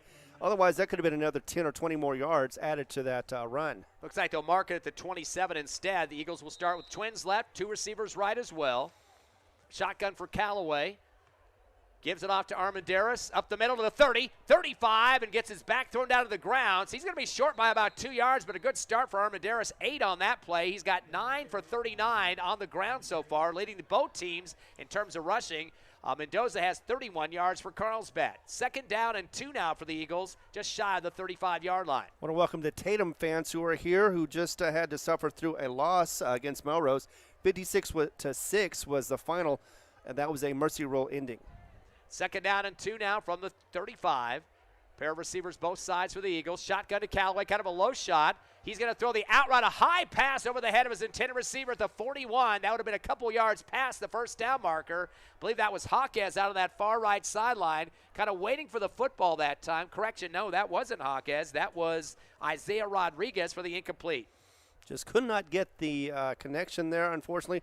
And so it's going to be 3rd down for the Hobbs Eagles as they are looking to move this ball down the field. Eagles are 8 of 14 for 54 yards so far. Trying to get their first completion of the second half. 2nd down and 2 from the 35, right hash.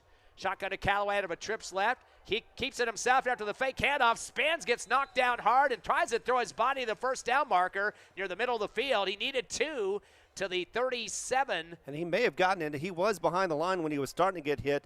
Just turned around, was able to spin out of it, and it is very close if it is not there. They had a measurement in the first half, and looks like going to say he was short by about a half a yard.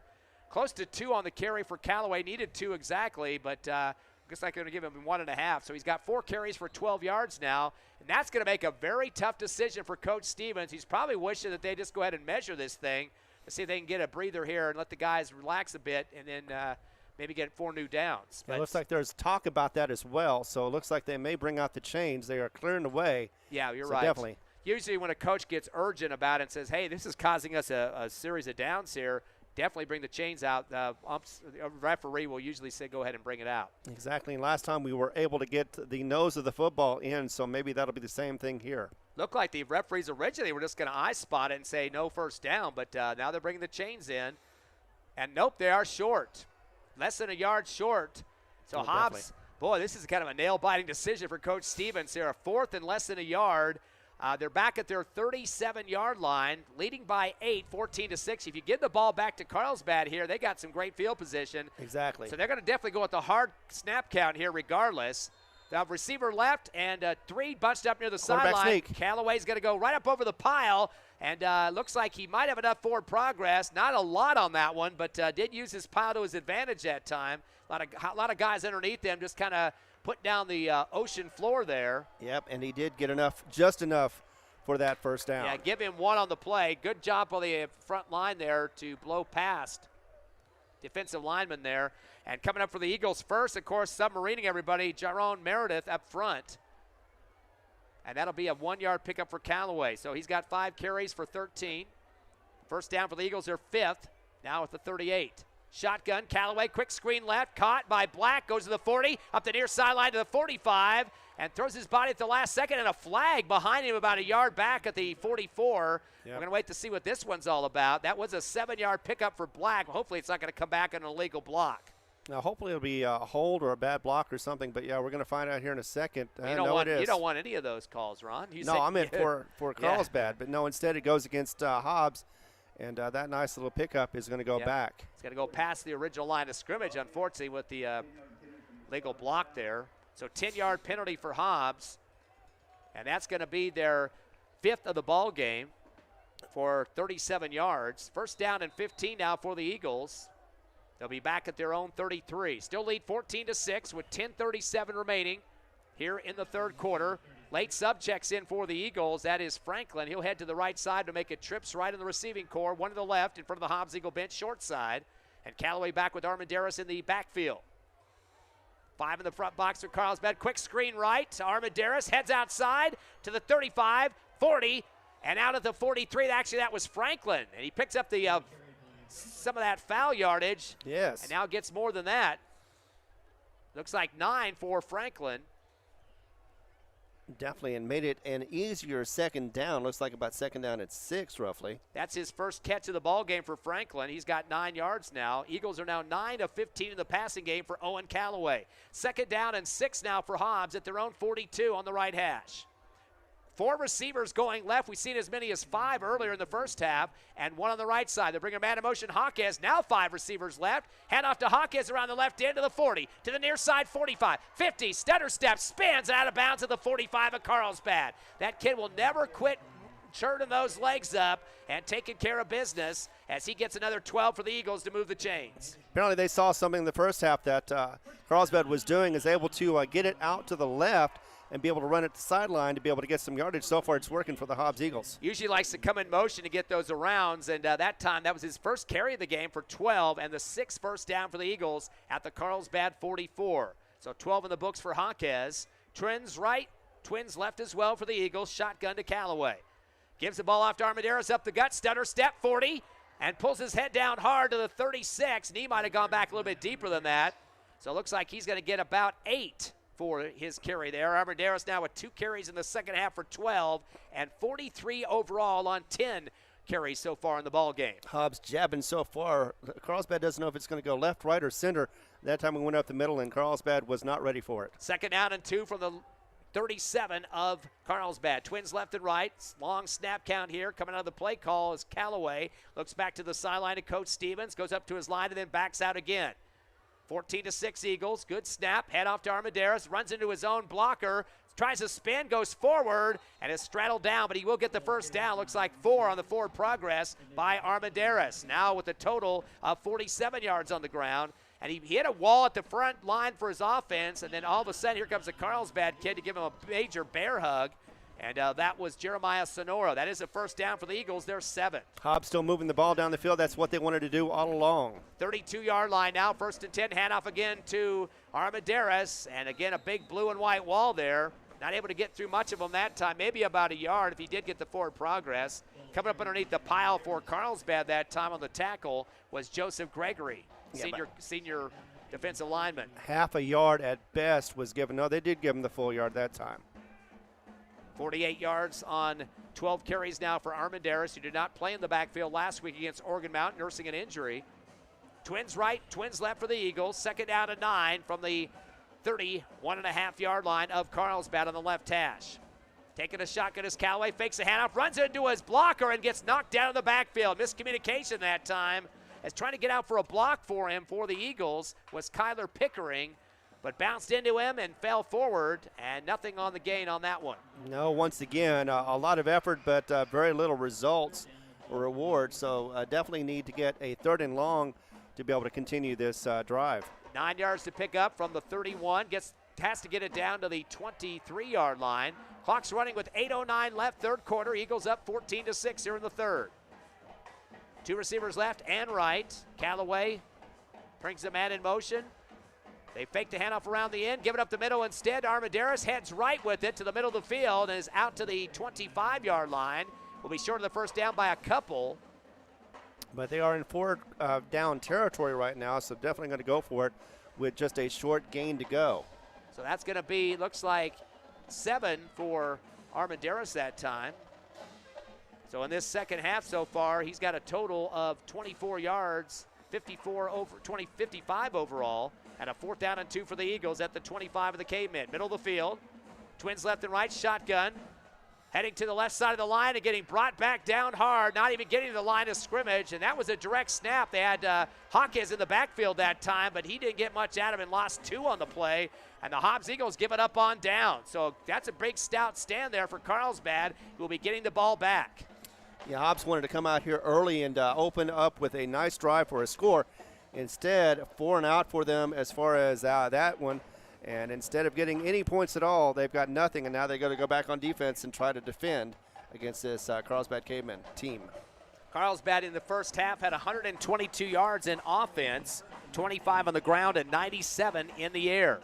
This will be their first series of the second half. Hobbs chewing up quite a bit of the clock with 7:20 left in the third and an 8-point lead. Line up at the 25-yard line, do the Cavemen. Twins left and right. Hobbs has 4 in the defensive box. Shotgun, Perez tucks it, guts up the middle, zigzag into the 30, and is put down hard as he comes across that line for 5, maybe 6 yards, 5.5 for the quarterback. Perez now with 4 carries, still in the negatives though, -1. He was -6 at the half.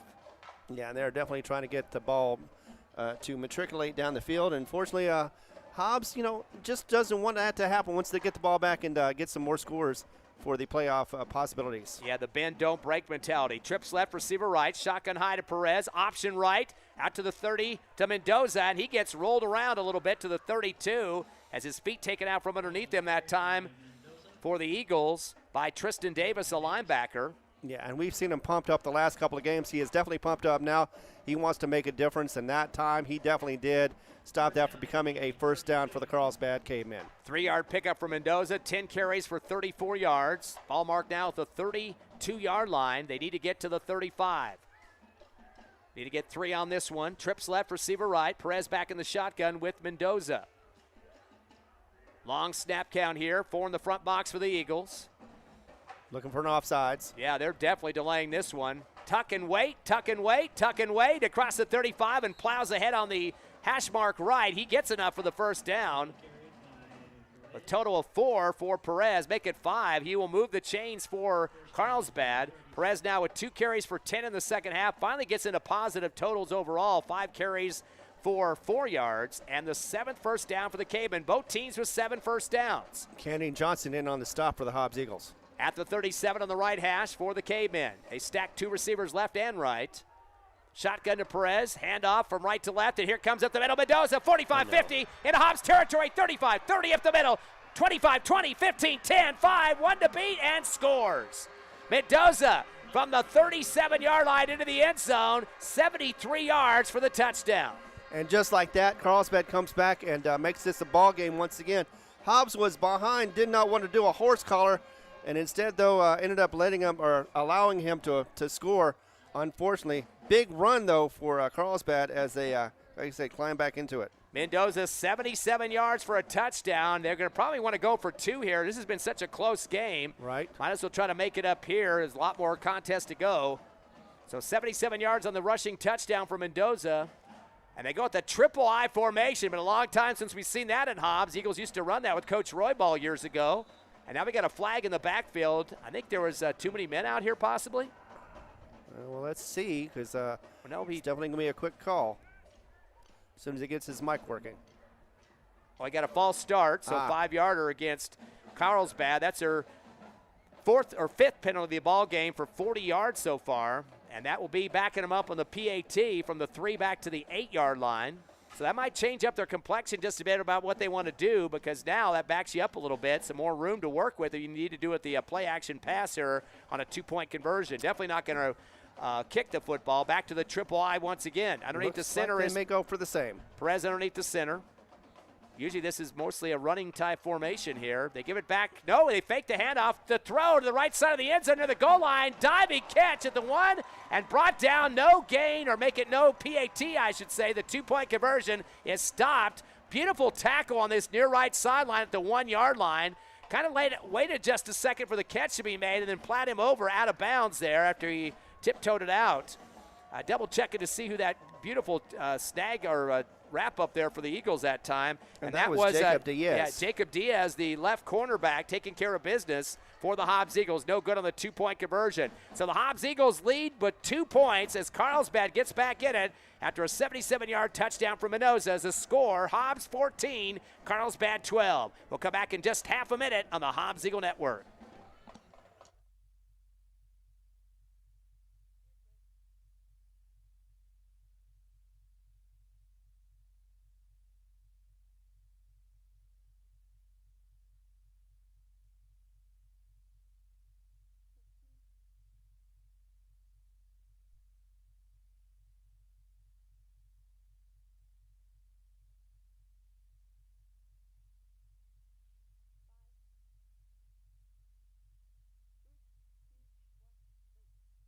Kickoff here at Watson Stadium. Hobbs makes the catch at the 10-yard line. Go to the starburst.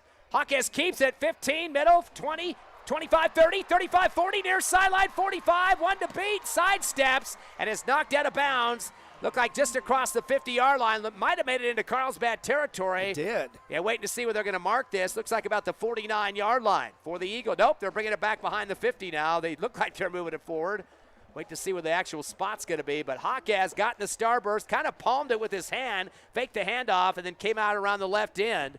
So Hobbs with some great field position. They will put it at the 49 of the Eagles. They lead by 2, 14-12. 5:14 remaining here in the third. Twins left and right for Hobbs. Shotgun to Callaway. Two-step drop. Seam route down the middle. High shot. Caught at the 30. And a back pedal in the first down for the Eagles. That's Rodriguez. And a nice one in triple coverage on that one. He had three Cavemen all around him. Was able to pull it down, and that's what matters. First down for the Eagles. 24-yarder for Rodriguez. That's the 8th first down. The Eagles are now 10 of 16 in the passing game at the 23 of the Cavemen. Pair of receivers left and right. Shotgun to Callaway. Pump fake. He wants to throw it to the left side on a fade route. Spiral over the shoulder. A diving catch in the end zone. Is it good or not? Near the back line. Waiting for the official. Touchdown, Eagles. A 29-yarder for the Hobbs Eagles in the left corner of the end zone and waiting for the officials to make the call there near the back line. They turned on all these strobe lights. You can't see any numbers out there. I hate when that happens, but we're still waiting for them to fade out so we can see who made the catch. Yeah, it was definitely a quick strike for the Hobbs Eagles. They wanted to get an answer back, and it was Franklin. Yeah, Deshaun Franklin, 21-yarder. Very nice play and very well executed. So Franklin picks up the touchdown, his second catch of the game for 30 yards total, and now we got a flag on the PAT. Might have been a delay of game here. Nope, false start again. Hobbs has gotten 2 in a row of those. Braddock Beatty will be the kicker for Hobbs, but another 5-yard penalty. Again, on these PATs, not really much damage done. Back it up to the 15, which would be a 25-yard field goal, basically, for the sophomore. Took less than a minute for Hobbs to get those 2 plays in and score. Hobbs comes out of their stances and standing straight up now as the umpires stopping the action for some reason. Talking to the back judge, the other official. I think they were waiting to see if there was a kick. They both came running up to the line of scrimmage, and then they realized that it was going to be a kick again for Beatty. Back at the 15, trying to make it a 10-point ball game after the missed 2-point conversion. High snap. Black able to get it down finally. Kick is up and good. And boy, he saved that one, did Black, a high snap. And here come those off and on strobe lights again here at Watson Stadium. 21-12, the Eagles pulling up.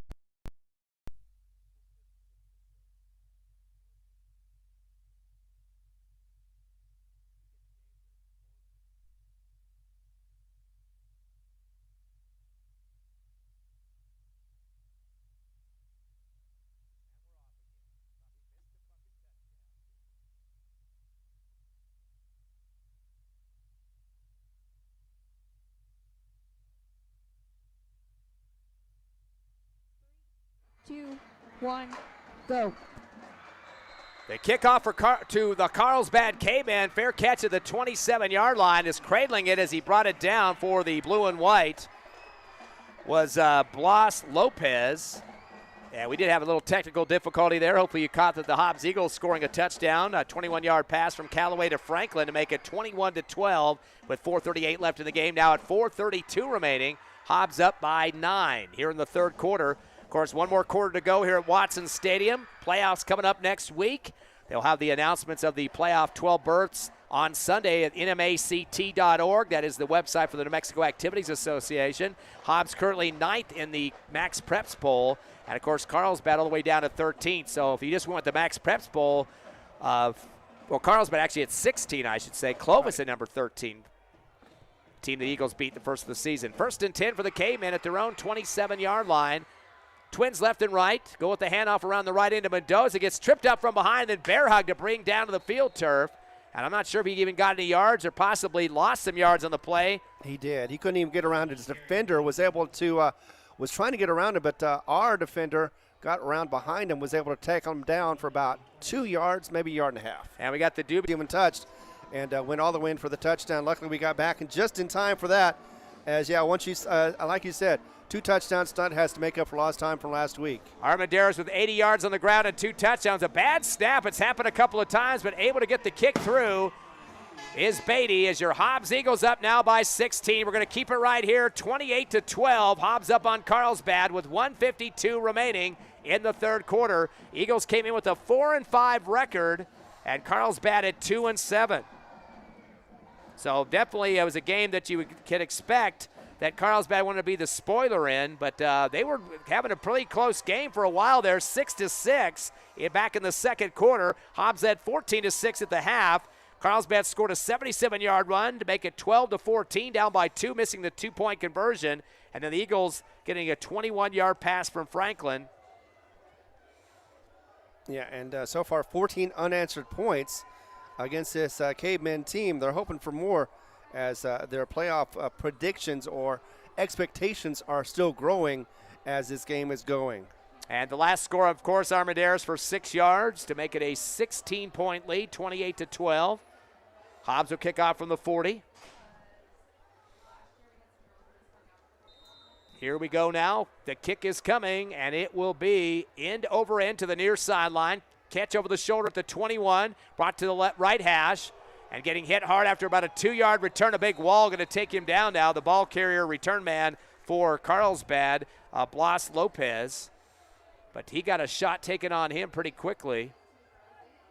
And getting that first major slam on him for Hobbs. Double checking to see who that was out there.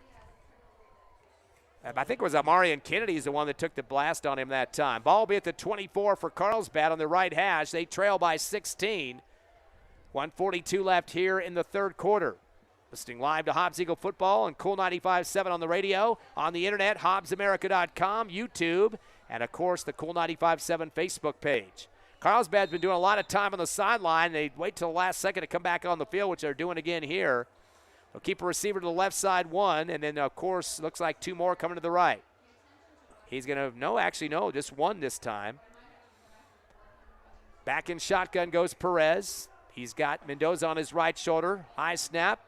Fakes the handoff. Tucks and goes to the left side of the line, but the Eagles not going to say take as much as you want. They're going to put him down near the line of scrimmage or maybe behind the line that time. Yeah, that block did not help at all from the one running back as the quarterback went down rather quickly. Eagles were stout on that line of scrimmage. As coming up for the Eagles on the stop with a bunch of other guys helping, Andrew Torres. 2nd down and 9. They do give him forward progress that time, the quarterback. He's still in negatives, though. 2nd down and 9 from the 25. Eagles have put 4 in the front box defensively. Twins left, receiver right for Carlsbad. 3-step drop for Perez out of the shotgun. Rolls right, throws the post route down the middle. Throws it in the knees of the receiver going from left to right at the 45.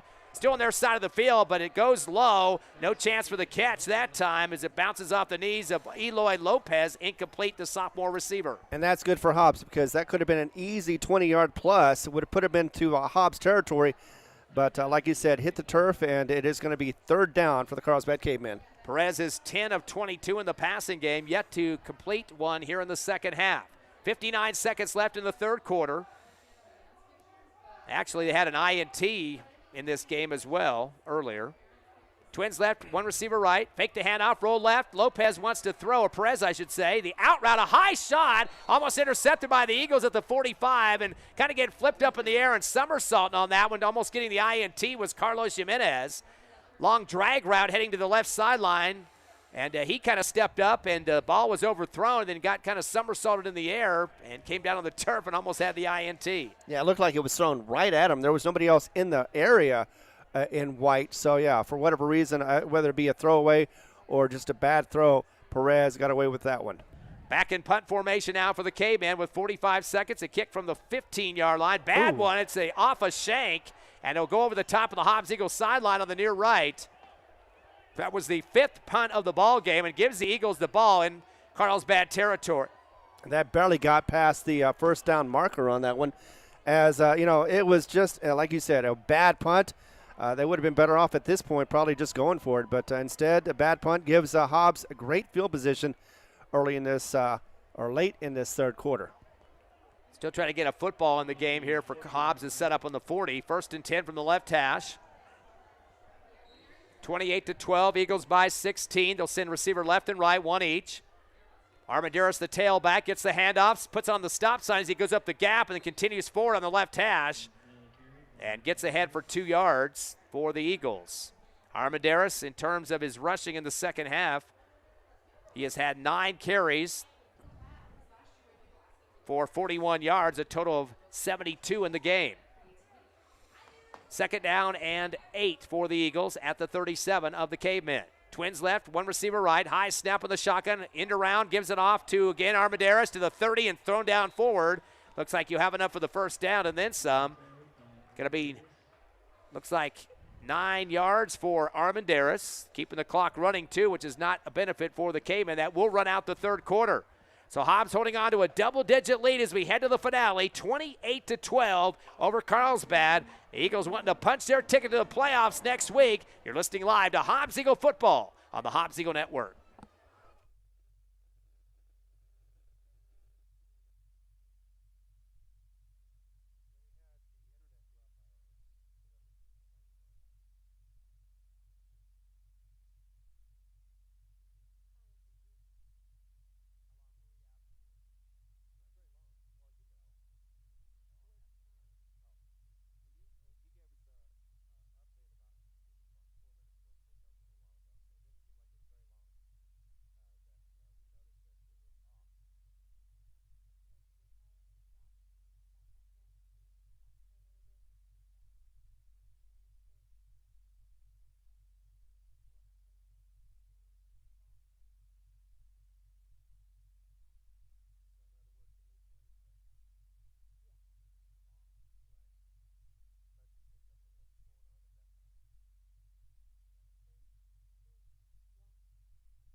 We start the fourth quarter. Your Hobbs Eagles in Carlsbad, 28-12, final game of the district season here at Watson Stadium. A 1st and 10 from the Carlsbad 28.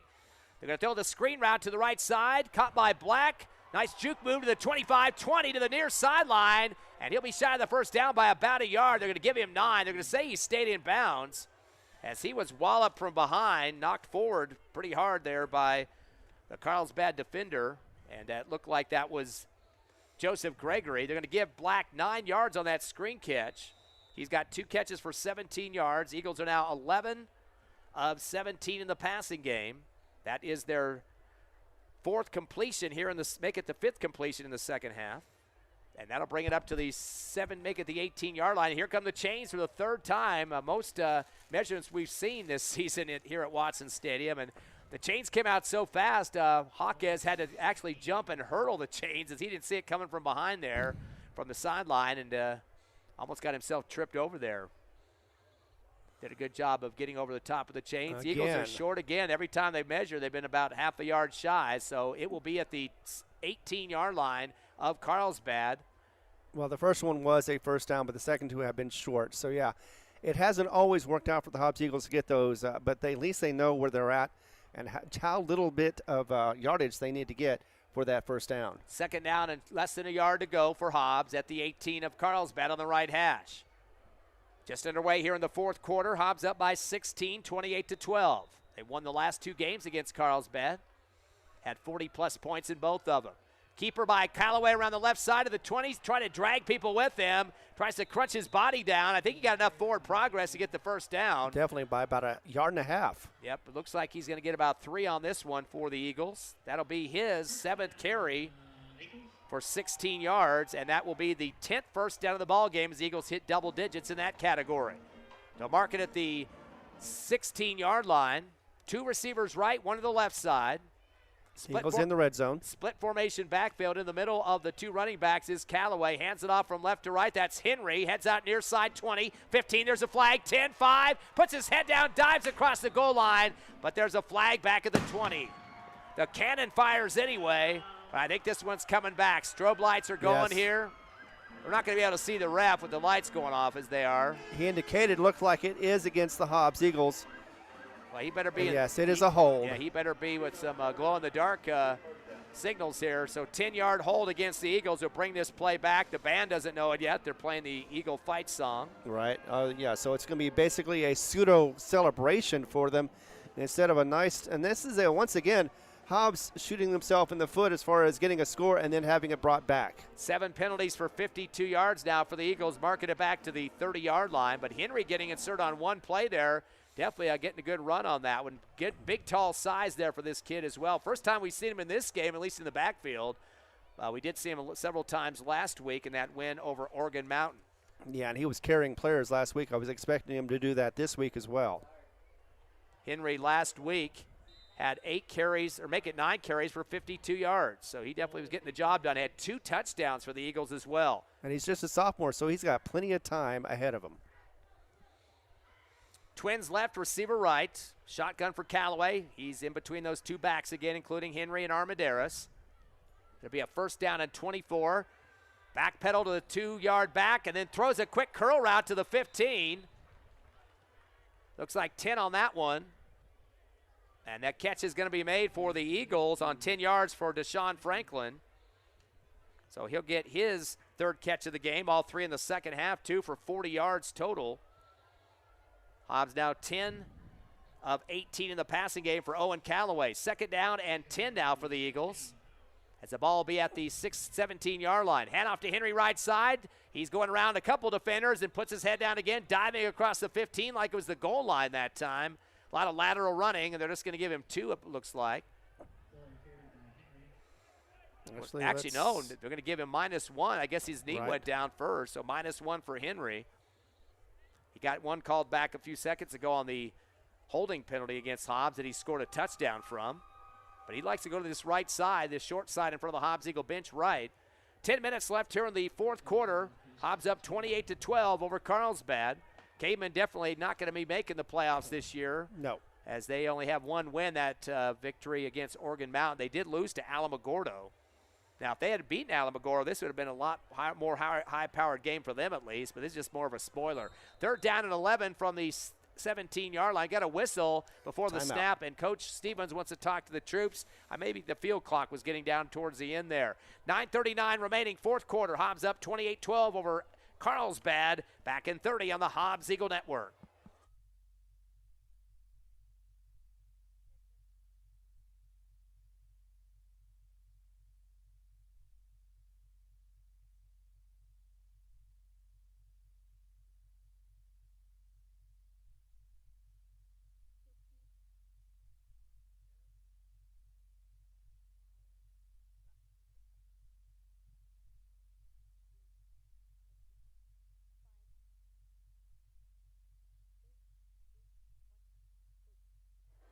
Coming back after the Hobbs Eagle timeout, your Eagles up 28-12 over Carlsbad. Hobbs outscoring the Cavemen in the last 2 games, the past 2 seasons, 90-14, 42-7 last year, 48-7 the year before in 21. But the 33-20 record for Carlsbad in the series, they won 33 out of the 53 games. Hobbs with just 20 wins, but they definitely want to turn that around tonight with a win here to punch their ticket to the playoffs. 3rd down and 11 from the Carlsbad 17. Back to pass Callaway to the shotgun. 2-step drop. He's going to throw it down left corner of the end zone, up for grabs. And the ball's ricocheted off the intended receiver. I think that's Hawkes down in the corner. It was, yes. Both of them went up for it, and Carlsbad was able to disrupt that play. Good cornerback defense there deep in that left corner of the end zone to go up and knock the ball down. That's Ivan Venegas, the cornerback. 4th down and 11 now. The Eagles are the big decision here. You want to try to get in the end zone, try a field goal. 16 would make it 19 with the 3 points added to. Yep, they're going to line it up with a 25, which would be a 35-yard field goal for Beatty from the right hash. So we're going to see if they're actually going to kick this thing or maybe a fake. Black is the holder. Good snap. Kick is up, and Beatty gets a little bit too much turn up of the foot, and it goes straight up in the air, drops about 5-8 yards short of the crossbar in the end zone. No good. And it was wide left. Yeah, definitely not going to even be close to that. It looked like he got his foot kind of caught up underneath the football that time and put too much lift into it, not enough distance. Right. But that will kind of go down as a turnover on downs there for the Eagles on the missed field goal, and that will give it back to Carlsbad. But they've got to get out of the hole pretty quickly because they're down by 16 with just 9:33 remaining. Haven't seen a lot of quick strike stuff from Carlsbad up to this point. No, they've been playing a little conservative. They've been doing that most of the season. Maybe that's the reason why they're not as good. But, 14 unanswered points against this Carlsbad team. They want to come back and see what they can do, whittle this defense away and get something on the scoreboard. So they're going to get it at the 20 after the missed field goal. That's where they do mark it due to NFHS rules.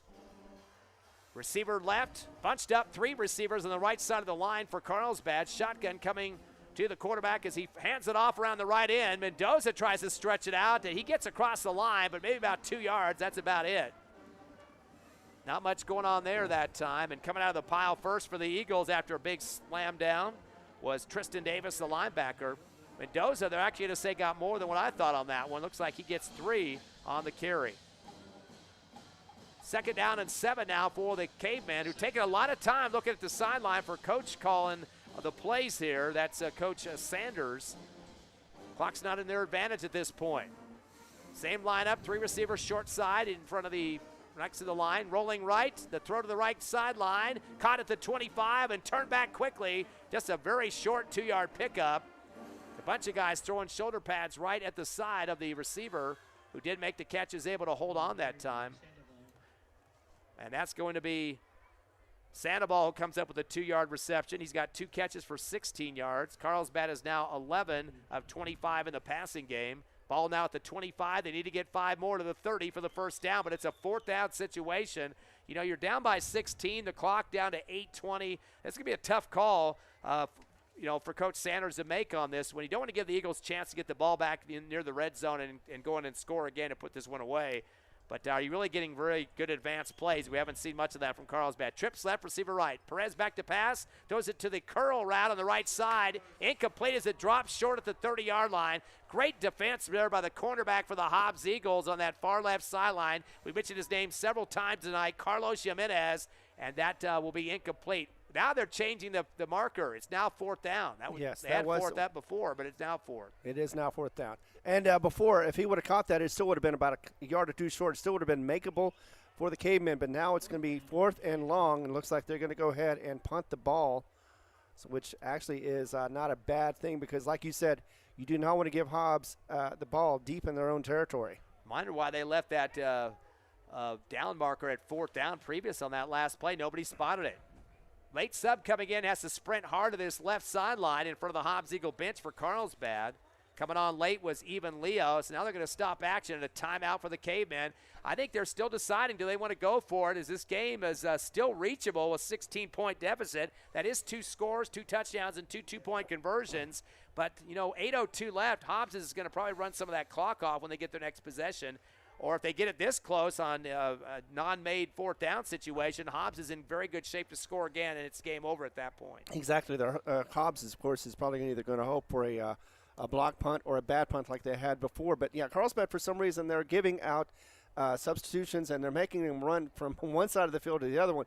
And that is not working out. That's why probably one of the reasons why they had to go ahead and get this timeout, simply because they didn't want to have an Eagle procedure or something going on to back them up even further and have that possibility of giving Hobbs more yardage to work with. 4th down and 5 for Carlsbad at their own 25-yard line. Clock to 8:02 remaining, coming back after the timeout. Receivers wide left and right, just 1 each there. They're going to punt. No, they're faking. They're going to throw the ball in the out route to the 1st down marker. Let's see if they made the catch. It's low to the ground. It looks like incomplete. Hobbs is making the signal over there. Nice job to get the throw out there to the 1st down marker, but it was a low throw. And it coming off the arm, the quick snap coming back to Ian Sandoval, tried to get it out to Robert Castaneda at the first down marker at the 35, far right sideline on the out route, but incomplete, low on the ground, and a turnover on downs back to the Eagles. This could be the final situation to finish up this ball game. Eagles can get this thing in the end zone. It looked like it was short anyway, but either way, yeah, Hobbs gets the ball deep in their own territory, 35 like you said, and another quick strike, and they can make this a runaway blowout for the Hobbs Eagles, and they need that. 5 punts, 1 turnover on downs for Carlsbad. 1st and 10 from the 25 of the Cavemen, Hobbs Eagle football. They are looking at the sideline for the call from Coach Stevens. Pair of receivers right, one to the left, shotgun for Callaway. He has 2 running backs with him, and the flags are flying. The field clock had not gone down past 10 yet, so I'm not sure what this is about. False start against the Eagles. So that'll be a 5-yarder. Hobbs hasn't been racking up as many penalties here in the second half, though. And they've been known to, in this season, to clean it up in the second half. Their first half usually is penalty bound. Second half, they clean it up and have very little. 9 penalties for 57 yards so far for the Eagles. Shotgun back to Callaway, back at the 35. Pump fake in the pocket, rolls left and runs. 30, gets around one defender, spins at the 25 and is dropped hard. A 5-yard pickup, but we got penalty markers back at the 27. Hopefully not illegal blocks. Hopefully not a hold either, but either way, could have been, it was a great play. Hopefully it doesn't go for naught. Yeah, it looks like they're signaling towards the holding area there. Broke Callaway. He broke off one himself, but then got some help from a blocker, and I guess somebody got gripped on that time. Yeah. Still waiting for the white cap to come tell the press box. They're signaling over to the Coach Sanders in the Carlsbad sideline first for some reason. Not sure what the discussion is there. Yeah, in most cases that will take it. Block in the back called against the Eagles. That's going to be another 10-yard penalty. Just when we were saying that they're kind of getting down on the penalties, they're starting to get the double digits now and backing it up to the 40-yard line, which that's going to make it 1st and 25 now for Hobbs at the Carlsbad 40 on the left hash. Clock to 7:41 left here in the 4th. Hobbs up by 16 over the Cavemen, 28-12. Coach Stevens on the sideline now as he faces his team. Clapping his hands and getting the call in now. I'm wondering why the clock isn't running. That was a hold during the live ball, but penalty. Yeah, but live ball, they should still run it. Screen pass to the right side to Black at the 40. Nice dodge and dive to the 35. Cuts against another defender to the 30 and is dropped after a 12-yard pickup. So Black, good juke moves on the near right sideline here. Big time run for him after the catch, after the screen. That's 12 for Black. Of course, up close to 200 yards last week. This week he's got 3 catches for 29. And that will be for the Eagles their 13th reception out of 19 attempts by Owen Callaway, the quarterback. 2nd down now and 14 for the Eagles at the Carlsbad 30-yard line. Shotgun, Callaway is going to hand off around the left end. Armendariz to the 30, tries to cut back, spins, and is put down at the 27. You'll get 2 yards on that one. A good job for Callaway that time, faking that he had the ball coming to the right and kept his body hunched down, and all of a sudden every side thought that he had it and then realized it was going to Armendariz around the left side. I'll admit I bought on that one as well. I didn't know who had the ball for a moment. 3rd down and 12. It's going to be at the 27-yard line. Clock running at 6:30 remaining in the ball game as your Eagles lead by 16. Trying to get their 500 record on the season to go 5-5 in their 3rd district win, 3 in a row for Hobbs. Twins right, receiver left. Callaway with 2 backs behind with him. 3-step drop into the shotgun. The curl route, it's off the numbers and bouncing off the chest plate there at the 20-yard line right side. Waiting for it that time, but not able to bring down the catch was Black, incomplete. Yeah, depending on what happened after the catch, would have been short of the first down, needed to have about 5 more yards, but because of the fact that he did not corral it, wasn't able to catch it, that is a moot point. 4th down and 12. Eagle football definitely going to go for it this deep in the Carlsbad territory. Need to get 12 all the way up to the 15-yard line, currently at the 27. Yeah, didn't have good results against with that field goal try last time, so we're going to go ahead and try for the 4th down. Go for it. Twins right and left, back to pass. 2-step drop. Here comes a hard shot, fade route to the right corner of the end zone. Spinning and catching. Is it going to be complete? Yes, it is. A touchdown. That's going to be for 27 yards, and the lights go out again. Boy, that's really getting on my nerves lately. Never can see who anybody is out there when the lights come off immediately. I want to say it's Hawkes, but I cannot focus on his number right now. No, instead it was not Hawkes. I don't think we know yet who it is. Franklin. Well, Franklin was in there, but he had the ball. They need to make a rule about turning lights on. It's been going on at quite a few stadiums now, but we'll have to double check the touchdown on that one. But it is 6 points nonetheless. 23 yards for the Eagles on that. Black is the holder here. Kick is up, and Beatty puts it through the uprights. So your Hobbs Eagles, here come the lights off again. Hobbs Eagles now extend their lead to 22. We'll take a 30-second break and come back live with more Hobbs Eagle football.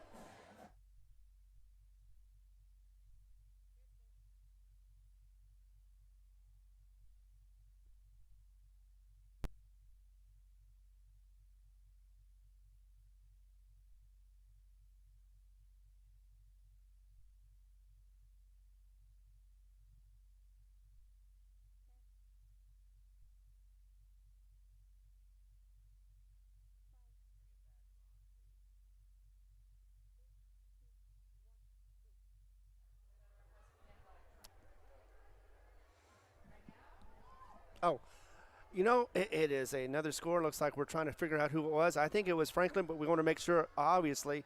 But either way, Hobbs has had 21 unanswered points, and they're going to be able to get this going as they're about to kick off to Carlsbad. Once again, your host, and of course, your voice of the Hobbs Eagles, going to give it a call.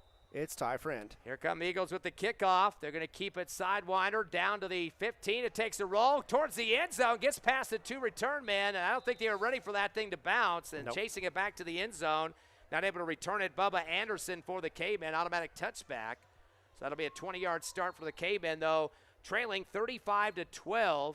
23-point lead for the Eagles. This one should be in the books, hopefully, pretty quickly. Yeah, Carlsbad got rather lucky about that one. He didn't touch either one of them, because if that was the case, then Hobbs would have been, it was a live ball at that point. But, again, rolled into the end zone for a touchback, Carlsbad ball, and it looks like it's going to be at the 20. Has been confirmed. That was Franklin on the 23-yard touchdown reception for the Eagles to get the 23-point lead here in the fourth quarter. Yeah, it was a very nice pass, too. It went right to him, was able to get in there. You know, unfortunately, sometimes when they have those lights, the display, I know they're happy about it, but they got to wait a second or two so we can determine and make sure that we've got the right player. Looks like we have a personal foul penalty against the Eagles on the kicking game there, 15-yarder. In fact, that's just the first 15-yard penalty against the Eagles in this ball game. So that's going to move the ball up to the 35-yard line in the middle of the field for Carlsbad, but they're going to have to get some quick stuff going here. Trips right, two receivers left. Perez waiting to get everything set here. Try to get his team back in the ball game. He's by himself in the backfield, the quarterback. Slaps his hands together, takes it up to the right, then tries to shuffle up the right hash, and it looks like we have a penalty mark, maybe a face mask. Yep, that's what they're going to get on this one. Hobbs reaching out and grabbing the grill in front of his face that time. No need for that either. They had him already down, and it looked like he wasn't going to get any yardage, but unfortunately, sometimes your hands get in places you don't want them to be. And it looks like there's also a hurt Eagle on the play. Might have been the guy that actually got the face mask, too. Is coming up underneath the pile for Hobbs that time. Oliver Hill, he's limping off the field, and that'll be another 15-yard penalty. So now we're starting to see the yards marking off for free to Carlsbad. Two penalties, 30 yards just on those two. Now at the 50-yard line, another first down. That's two in a row for Carlsbad, up to 9 now. But they're down by a total of 23 points. Twins left and right. Perez back in shotgun. Takes a snap, two-step drop. Steps up at the 45 in a big traffic mess. He's going to go down. 5 black jerseys going to knock him down for a 5-yard loss. Bunch of guys bouncing into him. I'm not sure even who was in the first initial hit, but everybody getting a piece of the action there. Exactly. The whole line was there. It just collapsed around the quarterback, Perez. He wasn't able to get out of it as quickly as he thought he would. In fact, he did not see that until it was too late and lost about 5 yards on that play. Yeah, a couple of guys in there initially for Hobbs, the Cameron Hernandez and Kenyon Johnson both. So a 5-yard loss, as you said, for the quarterback, Perez. He's been dropped 3 times in the backfield tonight for a 25-yard loss. Second down and 15 now from the 45. On the right hash, shotgun. Perez with a 3-step drop. Dumps it to the line of scrimmage. A catch is made, but getting the snag, but only a 4-yard pickup near the original line of scrimmage was the tailback Mendoza for 4 yards. He tried to flatten his body out to try to get back to the original line of scrimmage, but not much more than that. So 4-yard pickup.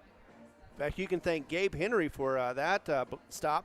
He was able to tackle him as he got the ball, so it was a very short gain. In fact, 3rd down and long for the Cavemen. 2 catches for 17 total for Mendoza. That was the 12th reception for Carlsbad. 3rd down and 11 now from the 49 of the Cavemen, who trail by 23 to the Eagles. 4:18 remaining in the game. Twins left, receiver right. 3-step drop for Perez. Scampering around to the right, now back to the middle.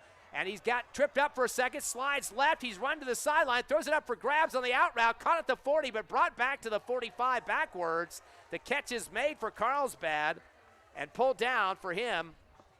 And that was Even Leos. Yeah, he had to come back for that one. Did a great job of catching it as well as getting it, but short of the sticks. So it'll be 4th down for the Carlsbad Cavemen once again. Yeah, all that scurrying around. He only gets a 5-yard pickup, positive pickup. He probably would have had 10 if he would have stayed moving forward instead of trying to come back with it. 4th and 5 for Carlsbad now at the 45-yard line.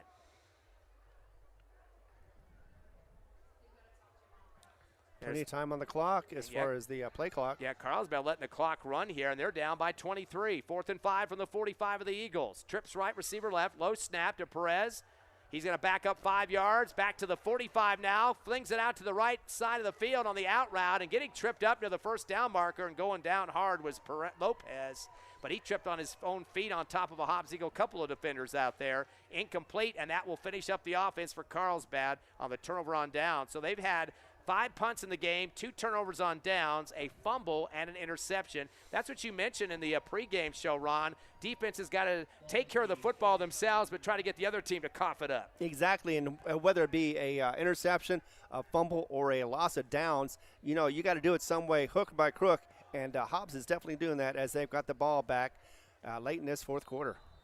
Probably is going to be run the clock time for the Eagles at their own 45, leading 35-12 with 3:13 remaining. Shotgun to Callaway, hands it off, but met in the backfield, trying to head to the near sideline and drop for a 5-yard loss. Seeing his first action tonight even, that was Shamus Wright, the freshman, but he'll lose 5 on that one. Never really developed as the defensive line getting through there for Carlsbad. Yeah, it never did, and luckily for Hobbs, they have that nice little cushion on the scoreboard, but yeah, you definitely want to make some forward progress to be able to get out of this game with a big victory. Eagles can afford that, though, as the clock is running, which is what they want to do. Both teams with 2 timeouts apiece. 2nd down and 15. Carlsbad looks like they're just wanting to get out of here and put the books closed on the season. They'll drop to 2-8 for their overall record and will not make the playoffs this year. Hobbs will send a receiver left, one to the right side. There'll be a split formation backfield as Owen will back up between the 2 tailbacks. Hands it up the middle. Armendariz across the 50. Continues to backpedal into 3 defenders. And he'll have the 1st down. Have 14 yards for Armendariz. Let me see if that was him, though. They might have inserted somebody late there. Looks like he was short of the 1st down unless, yep, it's going to be very short on the 1st down. Now that was Armendariz, though. 14-yard pickup at least. I think he might have needed about 14 and a half. Still going. They've had 3 measurements in this ball game. I was going to say short, 3rd and about a half a yard or less, but he does get 14 on that one. Hobbs sitting at 10 first downs in this game. They'll have it at the Carlsbad 45 with the tip of the football. 1:35 remaining. Owen Callaway underneath the center just takes it forward. A quarterback keeper, he pushes the pile. He'll get at least 2 possibly here. Exactly. So. As Cavemen are being pushed around as well and not able to stop that from happening. You know, it's been 1962 since the Cavemen have last become the champions. They've had 8 years or 8 seasons of being a champion, but since 1962 they have not been able to do it. And victory is being smelt by the Hobbs Eagles as we are about a minute away, and they can just run the clock out now. That'll be a 3rd win in a row for the Eagles over Carlsbad. Will change the series record between these 2 teams as well. This will be the 21st win against 33 losses for the Eagles. So Carlsbad does have the upper hand of the overall win-loss, but that's going to pretty much wrap it up here. Nope, timeout was called by the Cavemen. So well, they do have them, so they might as well use them. You know, what they say, a good coach says, you never want to take your timeouts home. You might as well go ahead and use them. That's what they're there for. That's the last game of the season for the Cavemen. It's, of course, senior night for the Hobbs Eagles here at Watson Stadium. And wish all the luck to band director Cheney and his group going up to Albuquerque, the big state competition tomorrow in the Duke City. Exactly.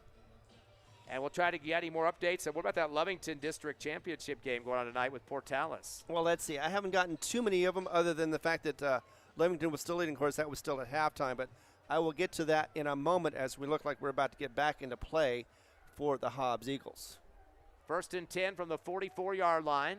Clock to 58 seconds. A few more plays left for the Eagles to get their record of 5-5 on the season and their 3rd district win. So 3-2 overall there. Callaway's going underneath the center, the victory formation, going to kneel down for a 1-yard loss. He'll take that, eat it for the team.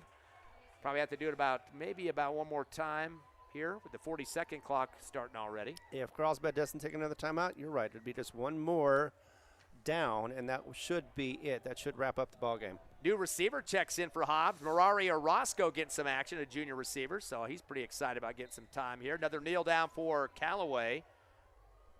Clock down to 32 seconds. And that should wrap it up with a 40-second clip. Hobbs is going to start running towards the sideline. Guys look pretty happy down there. The number 9 team in the Max Preps poll pretty much has himself assured, I think, a playoff spot. The question is, where will they sit? They would love a number 8, which means they would host a game next weekend. And that would be a very happy situation. The Eagles had a few bumps and bruises throughout the regular season, but come back in district and get 3 out of 5 games in a W column. There's the cannon sounding. Your Hobbs Eagles victorious at Watson Stadium on senior night, 35-12 over Carlsbad to win by 23. Again, 5-5 record for the Eagles as they will go 3-2 in district. Carlsbad ends the season at 2-8. And 1-4 in district. We will take a 3-minute break, come back with the Hobbs Eagle postgame show live on Cool 95.7, HobbsAmerica.com, YouTube, and the Cool 95.7 Facebook page. You're clear.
Back live here at Watson Stadium, our Hobbs Eagles with a big win tonight as they get their record of 5-5 on the season, and of course 3-2 in district. And Ron, I mean, we thought they needed to have a blowout in this game to really set the precedent for maybe getting a top 8 seed. It was a pretty close ball game throughout this one, but the Hobbs Eagles at one point were tied 6-6 in the second quarter. No scoring in the first quarter of this one. Hobbs up 14-6 at the half. 14-12 the game was in the third quarter as Carlsbad got a 77-yard run to get it to a 2-point game. Missed the PAT or the 2-point conversion. Franklin and Armendariz scoring a touchdown apiece in the third quarter, extending the lead to 28-12. In the final, 35-12. Eagles winning by 23 after Franklin caught a 23-yard pass for a touchdown. So double-digit win. Of course, you definitely didn't want to lose this ball game. That could have really screwed your chances, I think, in terms of making it, or maybe just getting the 12th seed or something. But especially to a team that was 2-7. But Carlsbad gave a pretty good battle up through about maybe 2.5 quarters, and then, of course, the defense started shutting them down pretty well.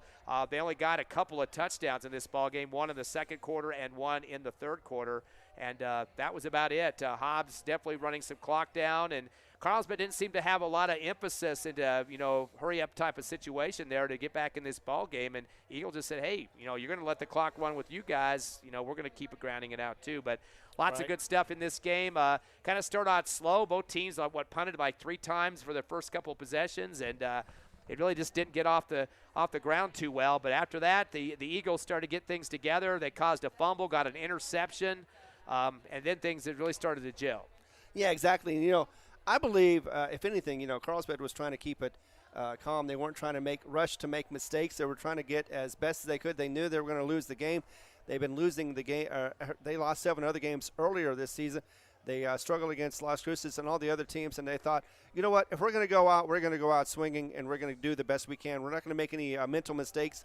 And one of those things that you do is if you do that, if you rush the play, then you tend to force the ball. You end up having it intercepted, fumbled. Something happens, and it goes from bad to worse.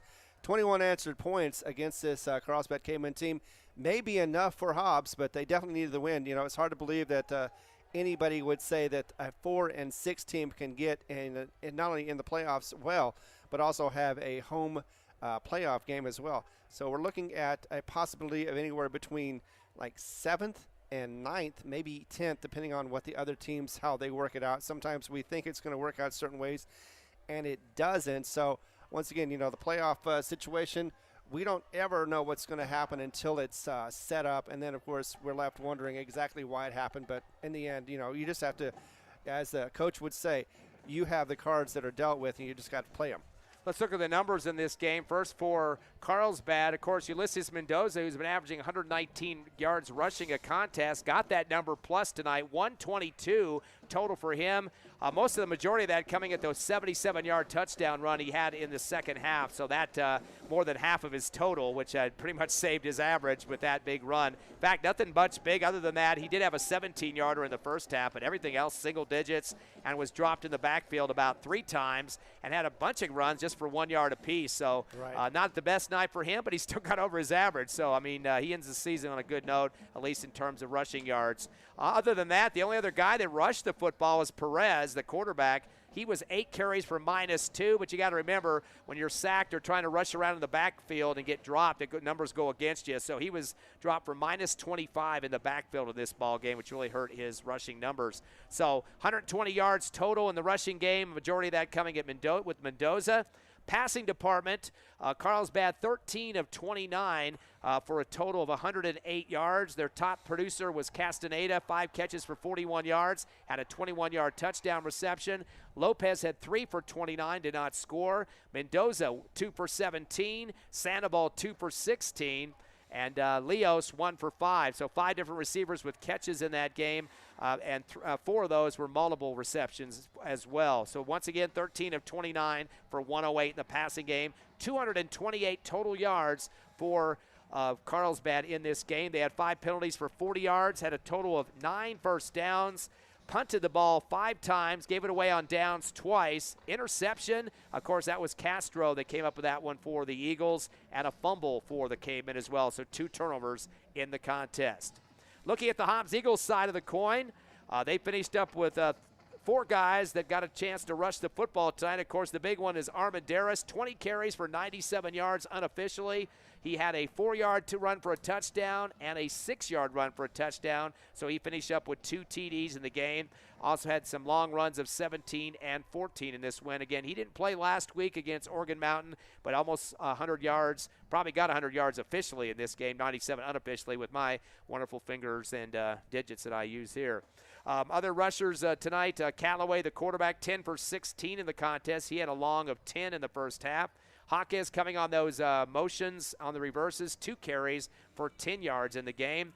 And that pretty much wraps up the rushing for the Eagles. They had 118 yards rushing in the contest. In the passing department, it was 119, I should say, because I forgot to add Black's 1-yard run. So 119 yards total in the running department. For the Hobbs Eagle passing game, Callaway 15 of 22 in this contest. The leader in yards was Franklin, 4 catches for 63 yards, including a 23-yard touchdown snag. Hawkes had 5 catches for 41 yards, a touchdown of 13, another catch and run of 31 yards. Rodriguez got a solo catch tonight, but it was for big numbers for 24. Black was 3 for 29 in the contest. And last but not least, Armendariz, 2 for 5. So Eagles had a total of 5 receivers that caught balls in this one. Again, Callaway 15 of 22 for 142 yards in the air. Eagles ended up with 281 yards of offense, just shy of the 300 mark in this game. Penalties definitely cost them. A couple big plays were called back for first downs that ended up being block in the back and holding situations. 11 penalties for 97 yards, almost a football field there. Definitely a sore spot the Eagles had to deal with the last few weeks. Got to get that cleaned up before the playoffs next week. Hobbs had 3 punts, 2 turnovers on downs in this one. But again, the offensive numbers don't jump off the page at you like we saw last week with Armendariz and the school record chugging it up and down the field. And the passing numbers are just shy of a 150, but at the same point, I mean, you get the win by 23 points. You can't have everything going perfectly every ball game, and the best part is you get the win, got your record to 5-5, got 3 district wins, which is definitely going to be looked at by the committee. And although this wasn't one of those 50-plus games that we've been seeing against Alamogordo and of course, Oregon Mountain last week, still, you knocked off a rival, which is usually not always easy to do, but the Eagles beat them 3 straight times over the last couple of seasons.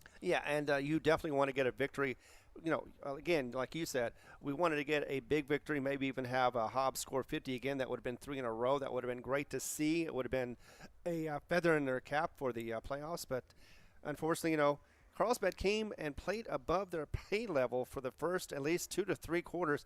Just could not stop them in the end. Plus, like I said, some mistakes that they made, turnovers that they had over downs, over fumbles and interceptions as well. One of that.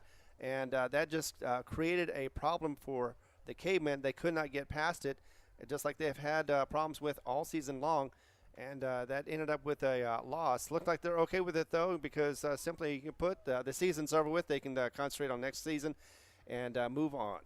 Well, there's a lot of games in action tonight. Let's get some Lee County updates first, Ron, of course. And they have some implications, too. The district championship in Lovington. I know Jal was playing tonight. Eunice was on a bye, I believe. And then also Tatum, unfortunately, on the road in a blowout loss. Yeah, Lovington just finished theirs just a moment or 2 ago. Kneeled down for the victory. In fact, they were just in the red zone. Could have scored, but instead didn't need to. They were up 29-21. That is the final of that game. In fact, it was 29-21 over Portales in the half. So no scoring was going on in the second half for either side. And tough opponents on both sides of the field, just could not get anything done. Lovington, though, with a final victory of 29-21 over Portales once again with the Rams. District champs there. Yeah, Lovington. Exactly, and they are very happy. They were all excited about it. In fact, they were jumping up and down, of course. Why wouldn't you be? Lovington all season long has played tougher opponents for this reason, so that way they can get a better chance of winning. They did so against a tough 9-0 Portales. I thought they were going to have struggled a little bit and make it close. Portales did, but in the end, Lovington, the Wildcats, were able to pull it out and get that victory. Speaking of which, last time I saw, we were talking about the fact of Clovis and Los Lunas. If Clovis actually won that game, it would throw everything into disarray as far as Los Lunas. Last time I saw, though, it was in the fourth quarter, 29-24, Los Lunas with a slight lead. That means that it's just been 12 points for Clovis in the second half. And Los Lunas has only scored 7 points, which is a touchdown, of course, as we all know. And so it's a close one. Going to follow that one in just a moment, see if it's been a final yet. Of course, we also have other scores to give out as well. That's a district championship game, too. Los Lunas and Clovis both 3-0. Now, if Clovis were able to get that victory, Clovis actually 30-29. That might be – it's still in progress, it says. Clovis is up by 1 point right now, 30-29. I don't know how much time is left in that one. Clovis is currently 13th in the Max Preps poll, which is one shy of making the playoffs. If they win, they're automatically in the playoffs because of a district championship. They might not give them a high seed, but at the same time, that definitely could change a lot. That means some of the teams that were kind of floating around the bottom of the 12, they might drop out of the top 12. And that's why it was so important for the Eagles to win tonight, to keep them above that situation with having the above, the 3-2 district record and then up to 500. Again, Clovis scored 12 points in the fourth quarter to take a 1-point lead. They're claiming it's still live. Hasn't been shut down. Under a minute left in the game, but the Wildcats are the 1-point lead. Why does that matter? Like I said, 13th ranked Clovis, just holding on with their claws at this point. But the other thing about it is Los Lunas is currently ranked number 4 in the Max Preps poll, which would have been a bye seed for next week if they were ranked at 4 by the end of the season. That might drop them out of hosting, or not hosting, but having a bye week, which would put them into the playoff mix for next week's game. So that's a big turnaround there. And then Clovis would have to be ranked higher than Los Lunas as well, because they beat him as a district champ. You could not put Los Lunas above Clovis, even though they have a lot better record than Clovis does. Los Lunas would drop to 7-3, and the Clovis Wildcats would improve and get to move up into the top 12 for the playoffs. So that is a definite big game. We'll hopefully get a final before we get off the air here. Also noticed, too, that the Centennial game very close in that game. I noticed that was just a 7-point game. Right. And I think final was 30-23. Correct. Centennial Hawks defeat Las Cruces. So, again, how that's going to work, probably Centennial will hold on to a top 4 seed, one of those top 1 through 4. They will have a bye this week. And next week, I should say, and then Las Cruces will still remain in the playoffs. Of course, they beat the Eagles earlier this season. Las Cruces currently sitting at number 6, and I wouldn't be surprised if they stay pretty much into that slot right there. Exactly. Although Clovis being moved up, that might change some of the complexion of that. And, yeah, you never know exactly what's going to happen in the end because all these things. Sandia winning by 4 over a 0-9 Cibola team. So you never know how that's going to react without. And I think, though, that if anything, it's going to make Hobbs go up to number 7, and that way they can host their first playoff game of the season this year and be able to possibly get a win. Not sure exactly who the opponent's going to be as well. Maybe Sandia. The only thing I would give you on that, I would say that you might have a shot at that, but the thing about it is I think the only way that's going to happen is because of the strength of schedule. Right. That's a strong component of what they look at for the committee this coming Sunday. Taking a look at who you play. Now, Hobbs hasn't beaten all these district champs like Artesia might not even be a district champ. Roswell looks like they're going to be. Hobbs did play Roswell. Right. They did play Artesia, who's a second-ranked team.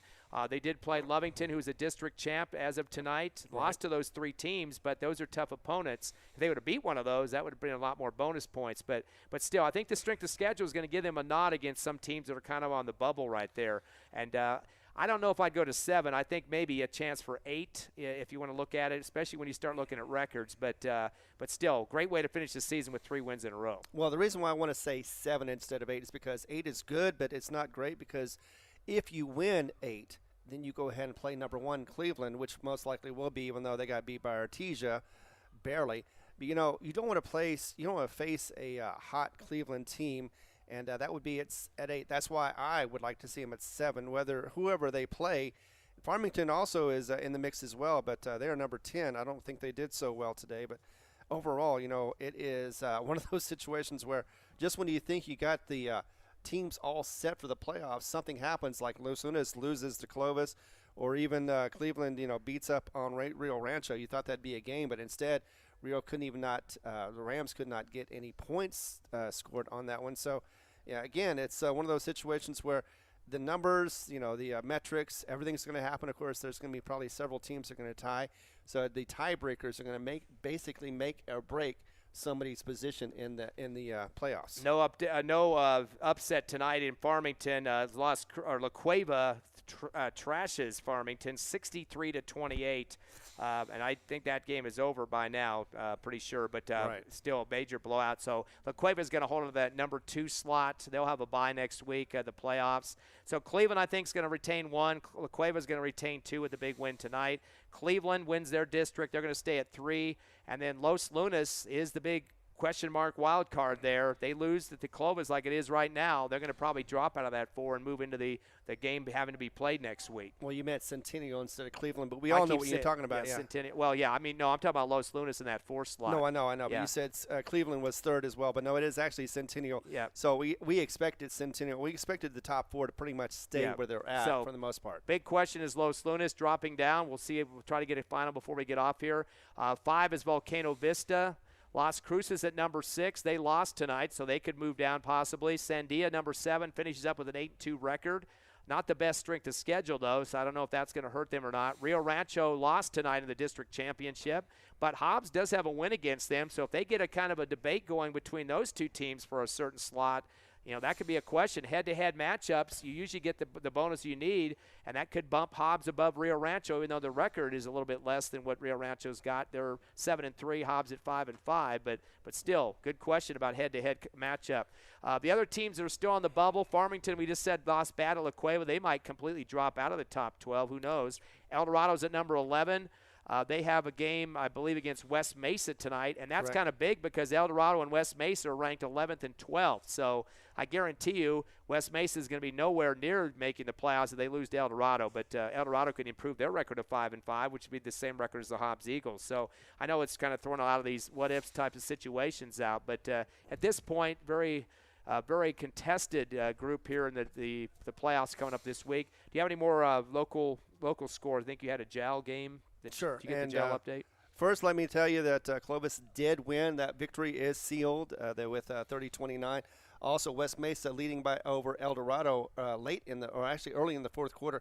The score 26-14. So that looks like, unless something weird goes on, that West Mesa is going to win on that one. You kind of wish that El Dorado could, or West Mesa does win that one, because that would make El Dorado 4-6, which is less than Hobbs.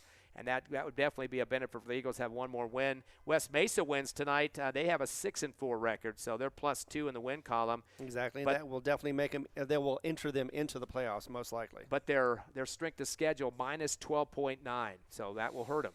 Well, yeah, exactly. But I mean, right now I've got it at 5-10, the latest update, and then of course Sandia with a 5.9 strength schedule negative. That is again we talked about this as far as how you get a negative schedule, not sure, or a strength of schedule, not sure how it works out, but it does work out for the Hobbs Eagles because they're still strong, even though they've had the last 3 opponents have been weaker than they were in the first half of the season.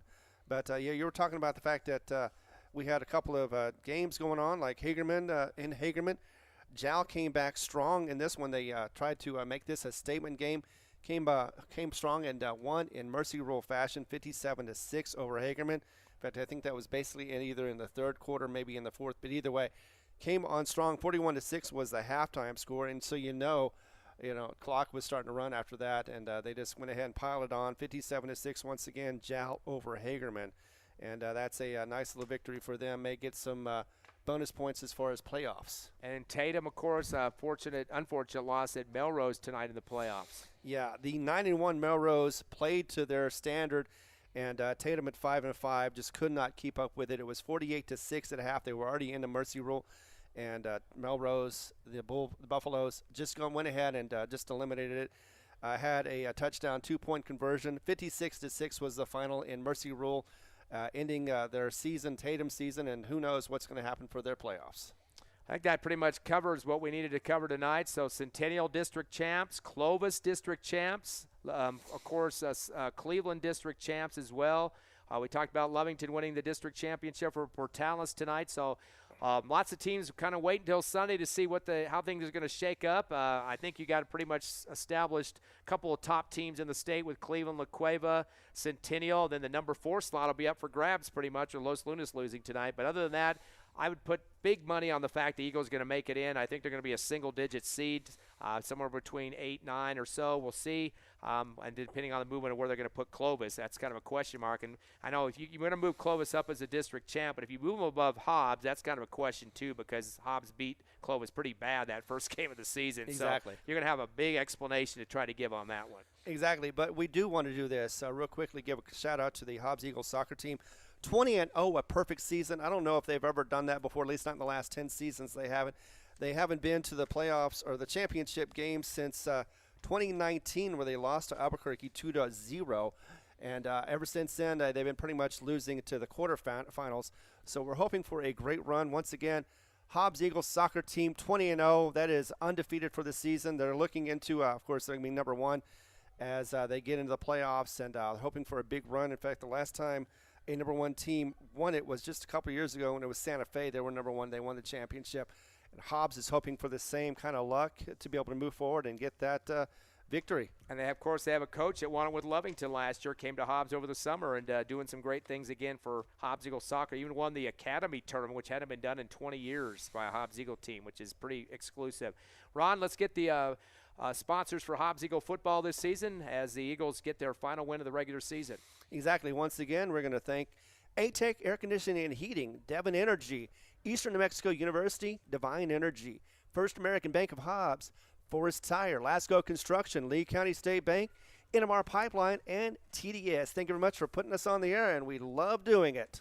Last game of the season for the regular for the Hobbs Eagles, winning over Carlsbad 35-12 to go 5-5 overall, 3-2 in the district. Next, this coming Sunday, I should say, the NMAA will announce the 12-seeded teams and the other conferences divisions as well for the playoffs, so definitely be tuning in. NMACT.org is the website. They'll also have ProView, one of those networks, doing the show on the internet, so you can check that out if you want, but they can get the brackets later on at NMACT.org. We'll have the coverage of playoffs, lots of teams for No Mark Broadcasting, Lovington, of course, Eunice, Jowl, Hobbs at this point. Those are the 4 teams from Lee County that will have their tickets punched for the playoffs. And, of course, unfortunately, Tatum bows out tonight with that loss to Melrose. I'd like to thank Tiffany Stuber keeping us updated with the scores and all the technical stuff tonight. For Ron Gunner, myself, Ty Friend, again, your Eagles winning 35-12. We'll see you next weekend for the playoffs on your No Mark Broadcasting stations.